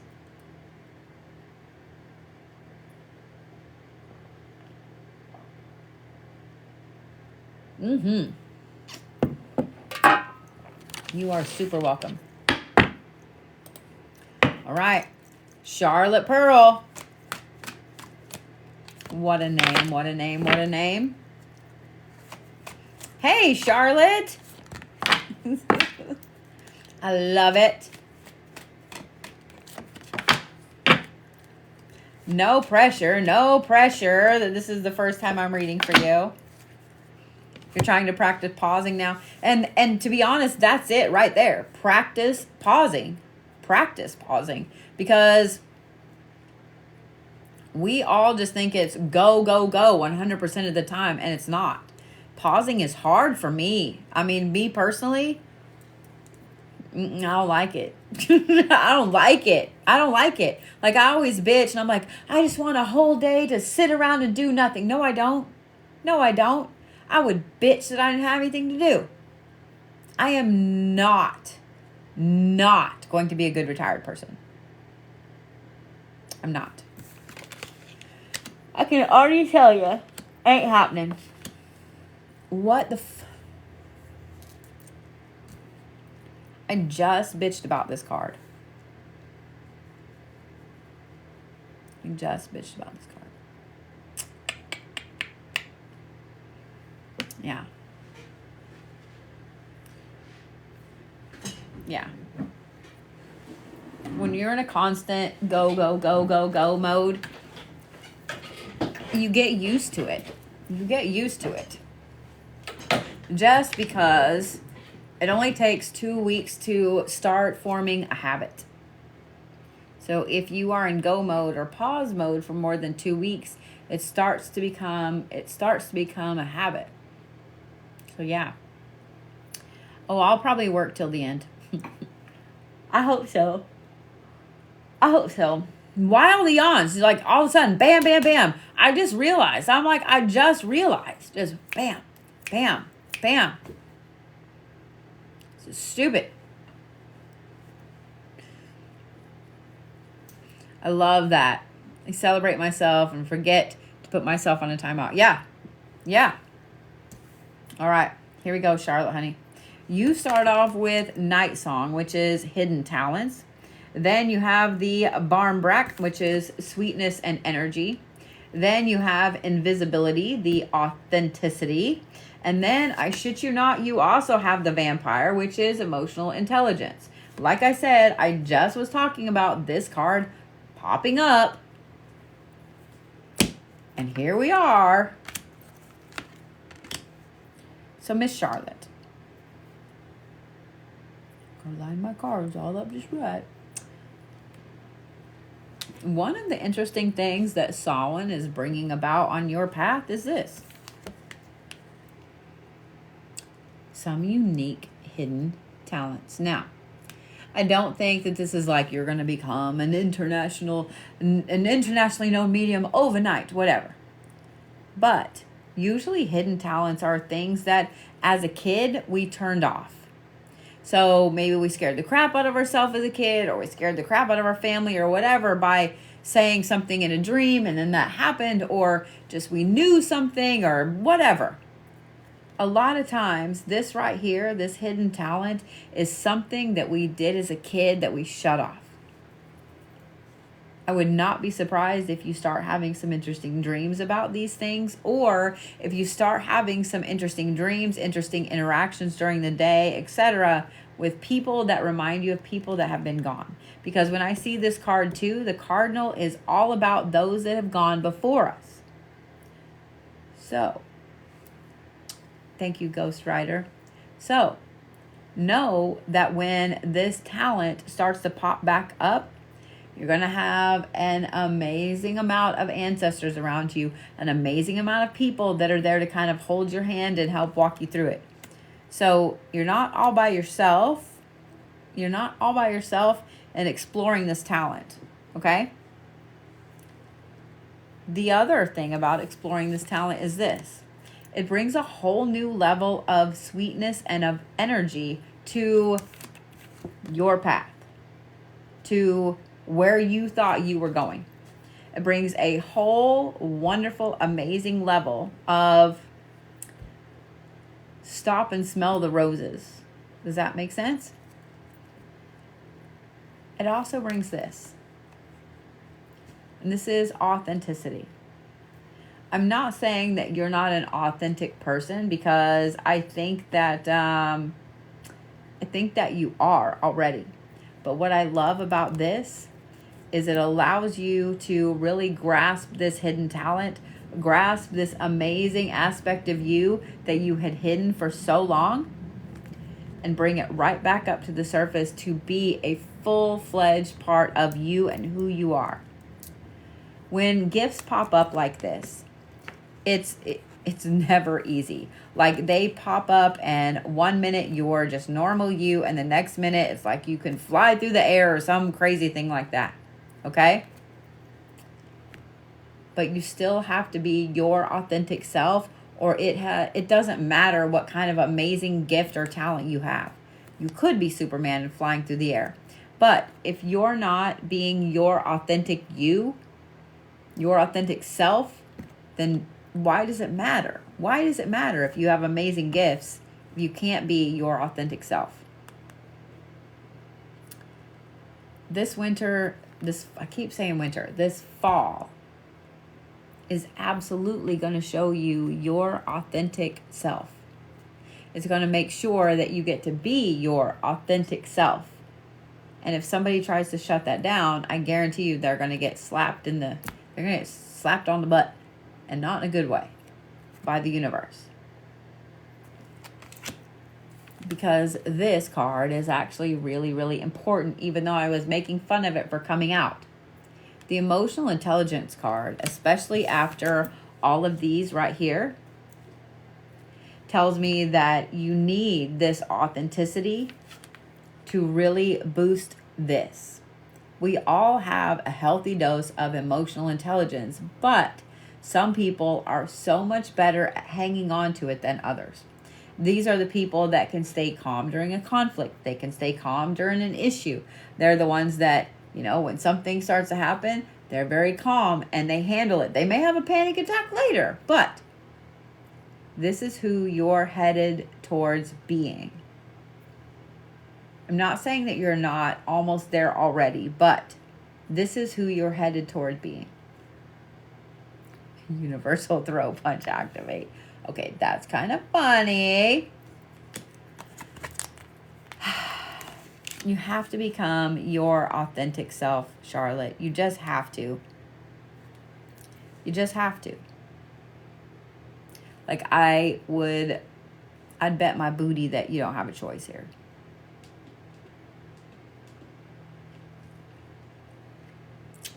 You just don't.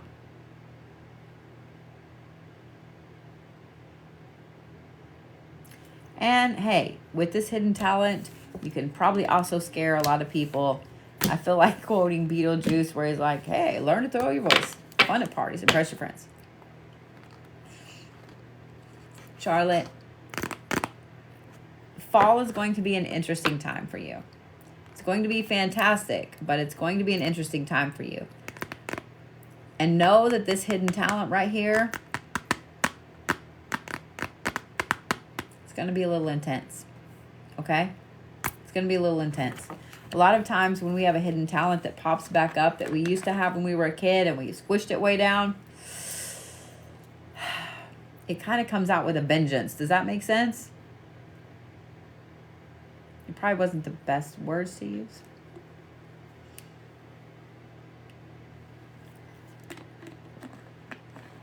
But you know what I meant. You know what I meant.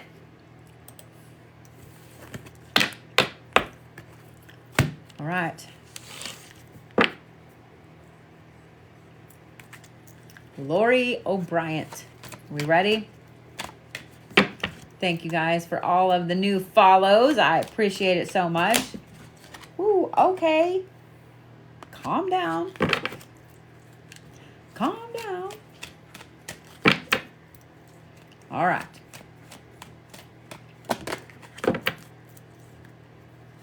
Yeah, playtime's over.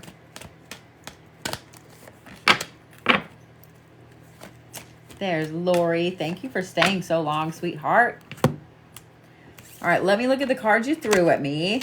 Oh, we have Feral Lori. Oh, we have complete Feral Lori.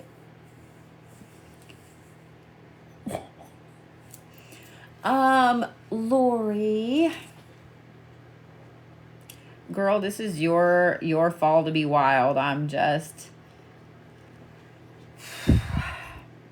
saying what I'm saying. You threw this card at me like this, and this is the love card, okay? It's completely whopper-jawed right here. And in this aspect, I feel like it is something romantical. But then you also have exploring the wilderness. And they flung out like that really fucking hard, like hit my tea, almost knocked it over, caused a big mess. But we have Feral Lori. This tells me that you're letting go of something that used to be super important to you, whether it's a relationship or an actual person. It's something that you really, really loved, and now it's gone. So now it's time for Lori to go out and be Feral Lori. It gets better. It gets better. Can't make this shit up.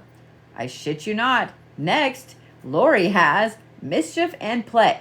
So aside from being Feral Lori and going out and sowing her wild oats and so on, she also has Loki energy, which means all of the playful, all of the craziness, all of the I'm going to play a joke on you, I don't care if you like it, just all of the inner child, goofy ass, playful shit. And then to top it off, she has forgiveness, reducing the balance at the end of it. So I'm going to be kind of short and sweet here, Lori. This right here. This is all about you letting your hair down. This is all about you going and being whoever the hell you want to be. No, Carol, he won't. This is all about you having an amazing, wonderful fall that's all about celebrating Lori. This right here, this amazing aspect of forgiveness and reducing the burden, whatever burden it is you're carrying from this right here, is going to be let go of. And I'm sorry that you had to deal with this, and I'm sorry that you still have things that are living rent-free in here and in here. We all have them, I promise. They do start to go away where other things can live rent-free, but I hate that you're having to deal with shit living rent-free in your mind, okay? I love the reducing burden card at the end because it tells me that you're going to let go of so much of this BS that's not even funny. But these two cards,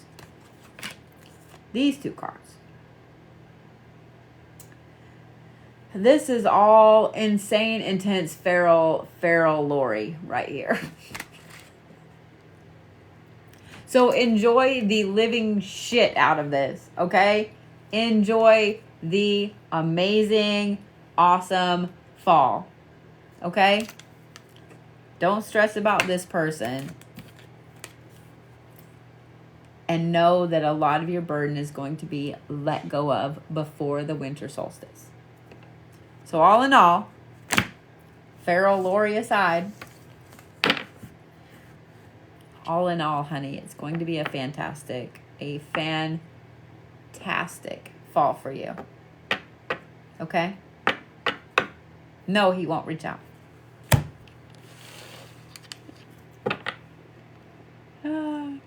Probably over a job that you lost. Oh, I'm sorry, honey. I'm sorry, honey.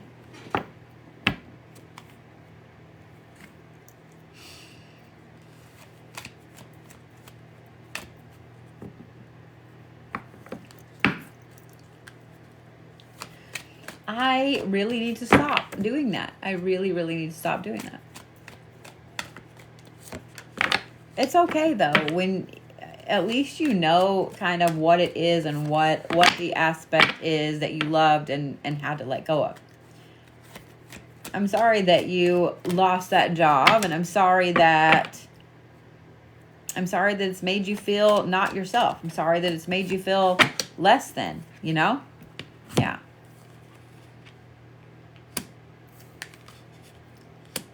But, like I said, it's feral Lori fall. We're all screwed. Hey, Warrior Squirrel. No. Oh, yes. This is my last one, Miss Amanda Ballard. And then I'm going to go face plant. I'm going to get up in the morning, take a shower, go right back to work. And tomorrow is Thursday, meaning it's not only Reiki night, but I'll be on here doing some fun things and stuff too. So, yeah. All right. Got a little weird. My eyebrows itchy. I need to trim my bangs. They're like right at that point of being too long. Right at that point. All right. Amanda Ballard, are we ready?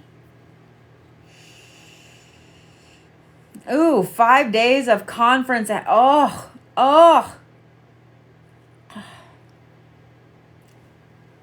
Hey, Mandalay, how are you? Thank you, Laurel. I appreciate it. I need to go get them filled, actually.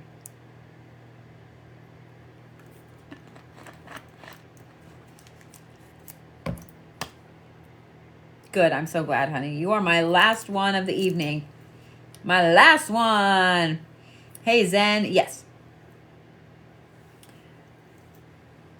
Trimmed mine at the Virgo full moon. Supposedly that. Oh. Interesting. Sitting in one room for... No. That'd be insane. Well, it'll be on YouTube tomorrow, Nichole. I will have it downloaded tonight and uploading on YouTube while I sleep. So, yeah, I gotcha. All right. Miss Amanda. Or would you prefer me to call you Mandy? Just let me know.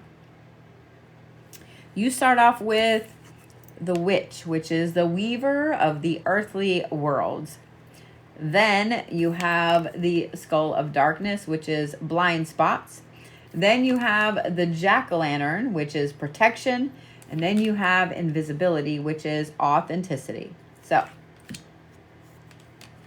let's talk about all of this. Let's start here, because this is the important one.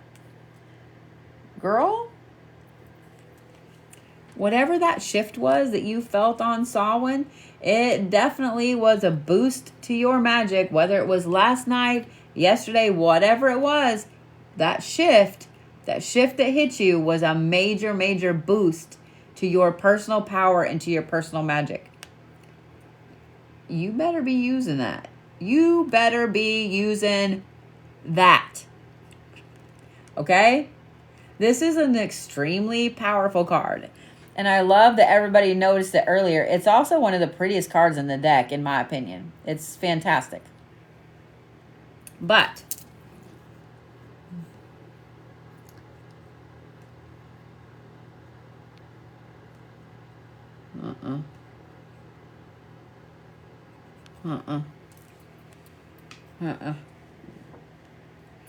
I'm going to go ahead and block that person. All right. I'm getting to where I can see when they come in, like who's a scammer and who's not. Yeah.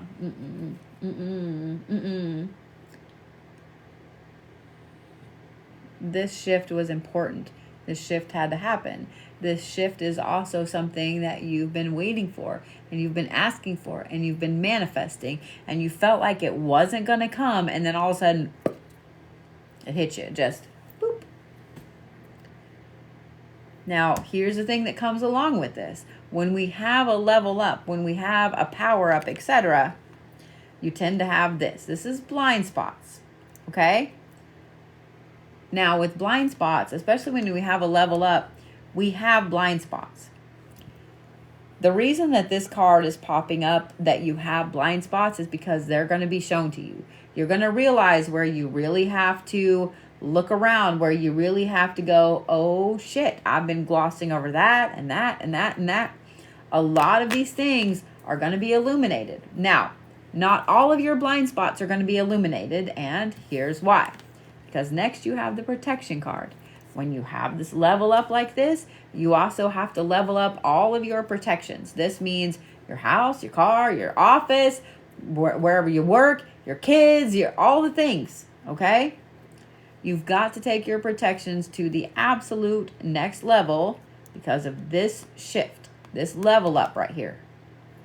These blind spots are where people can hide. These blind spots are where bad manifestations, bad juju being sent your way absolutely will hide.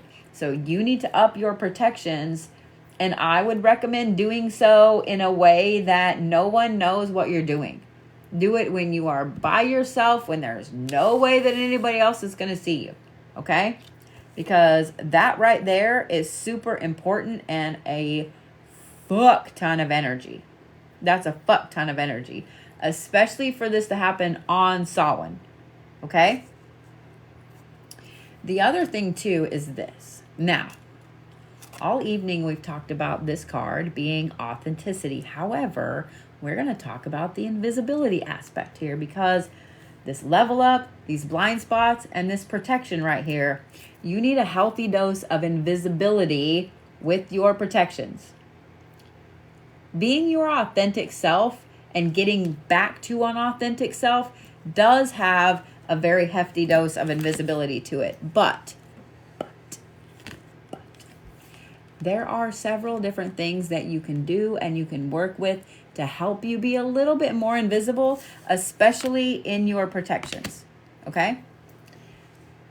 Apples are fantastic because apples connect you with the other side. They connect you with the ancestors. What I recommend is this, okay? Eat the apple. Use the apple seeds for invisibility. Apple seeds are poisonous because they have a little bit of arsenic in them. Now, it's not going to kill you if you accidentally swallow one or whatever, but they work fantastic in that, okay? Buy yourself some roses, okay?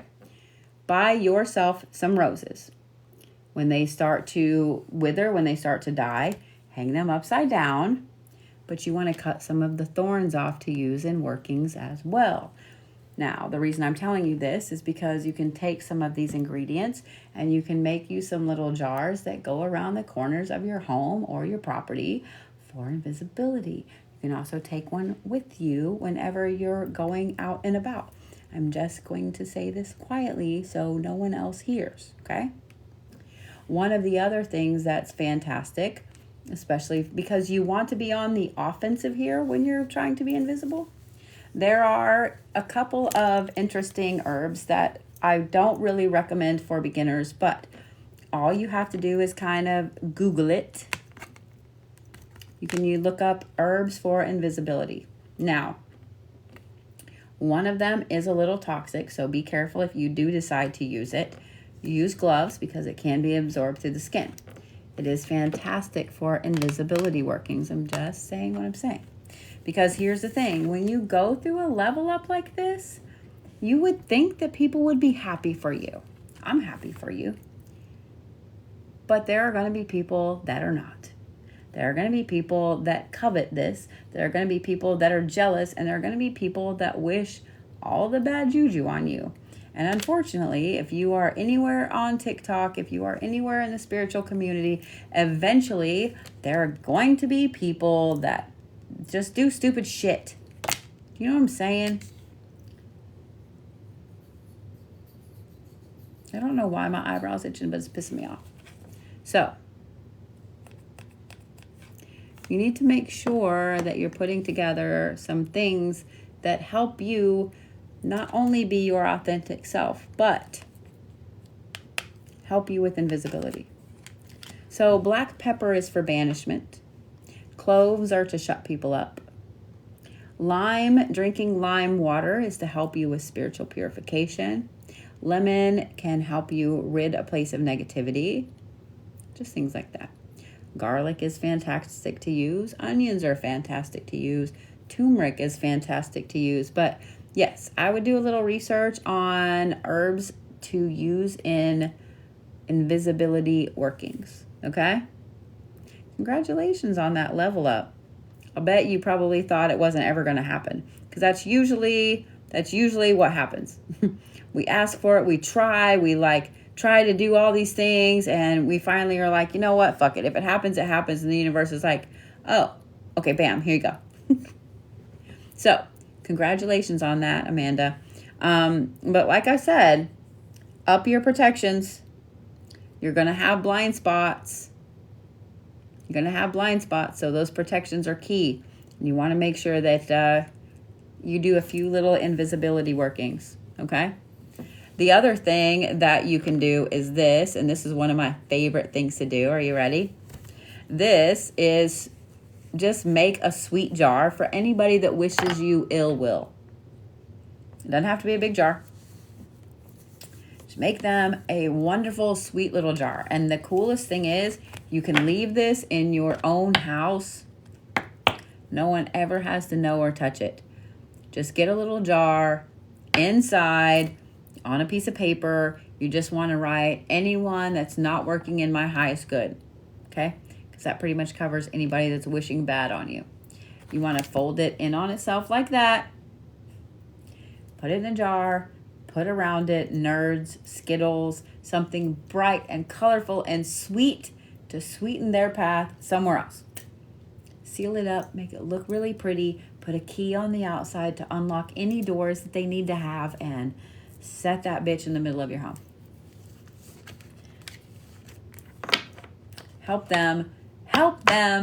themselves somewhere else. That also helps with invisibility because it's allowing them to go be happy somewhere else. Go fuck with someone somewhere else. So yeah. I'm just saying. Maybe I need to do a video on that. Just saying what I'm saying. Yeah. So with that, Miss Amanda was my last one for this evening. And yeah, I'll totally do a little video on that for you guys. So, all right. Yeah, let me do a sweet jar video for y'all. It's one of my favorite things to do, and it works fantastically well. All right, guys. I am going to take my happy ass in there and face plant. Actually, I'm going to go take my medicine first, and then I'm going to face plant because, yeah. All right. I love you guys. I won't see you tomorrow during the day, but I will see you tomorrow evening. Tomorrow at 8:30 is Reiki. Just saying what I'm saying. All right, guys. I love the shit out of all of you. Don't forget that, okay? Seriously, don't forget that. I'll see you tomorrow at 8:30. We have a date. Don't stand me up. Don't stand me up. I'll see you tomorrow.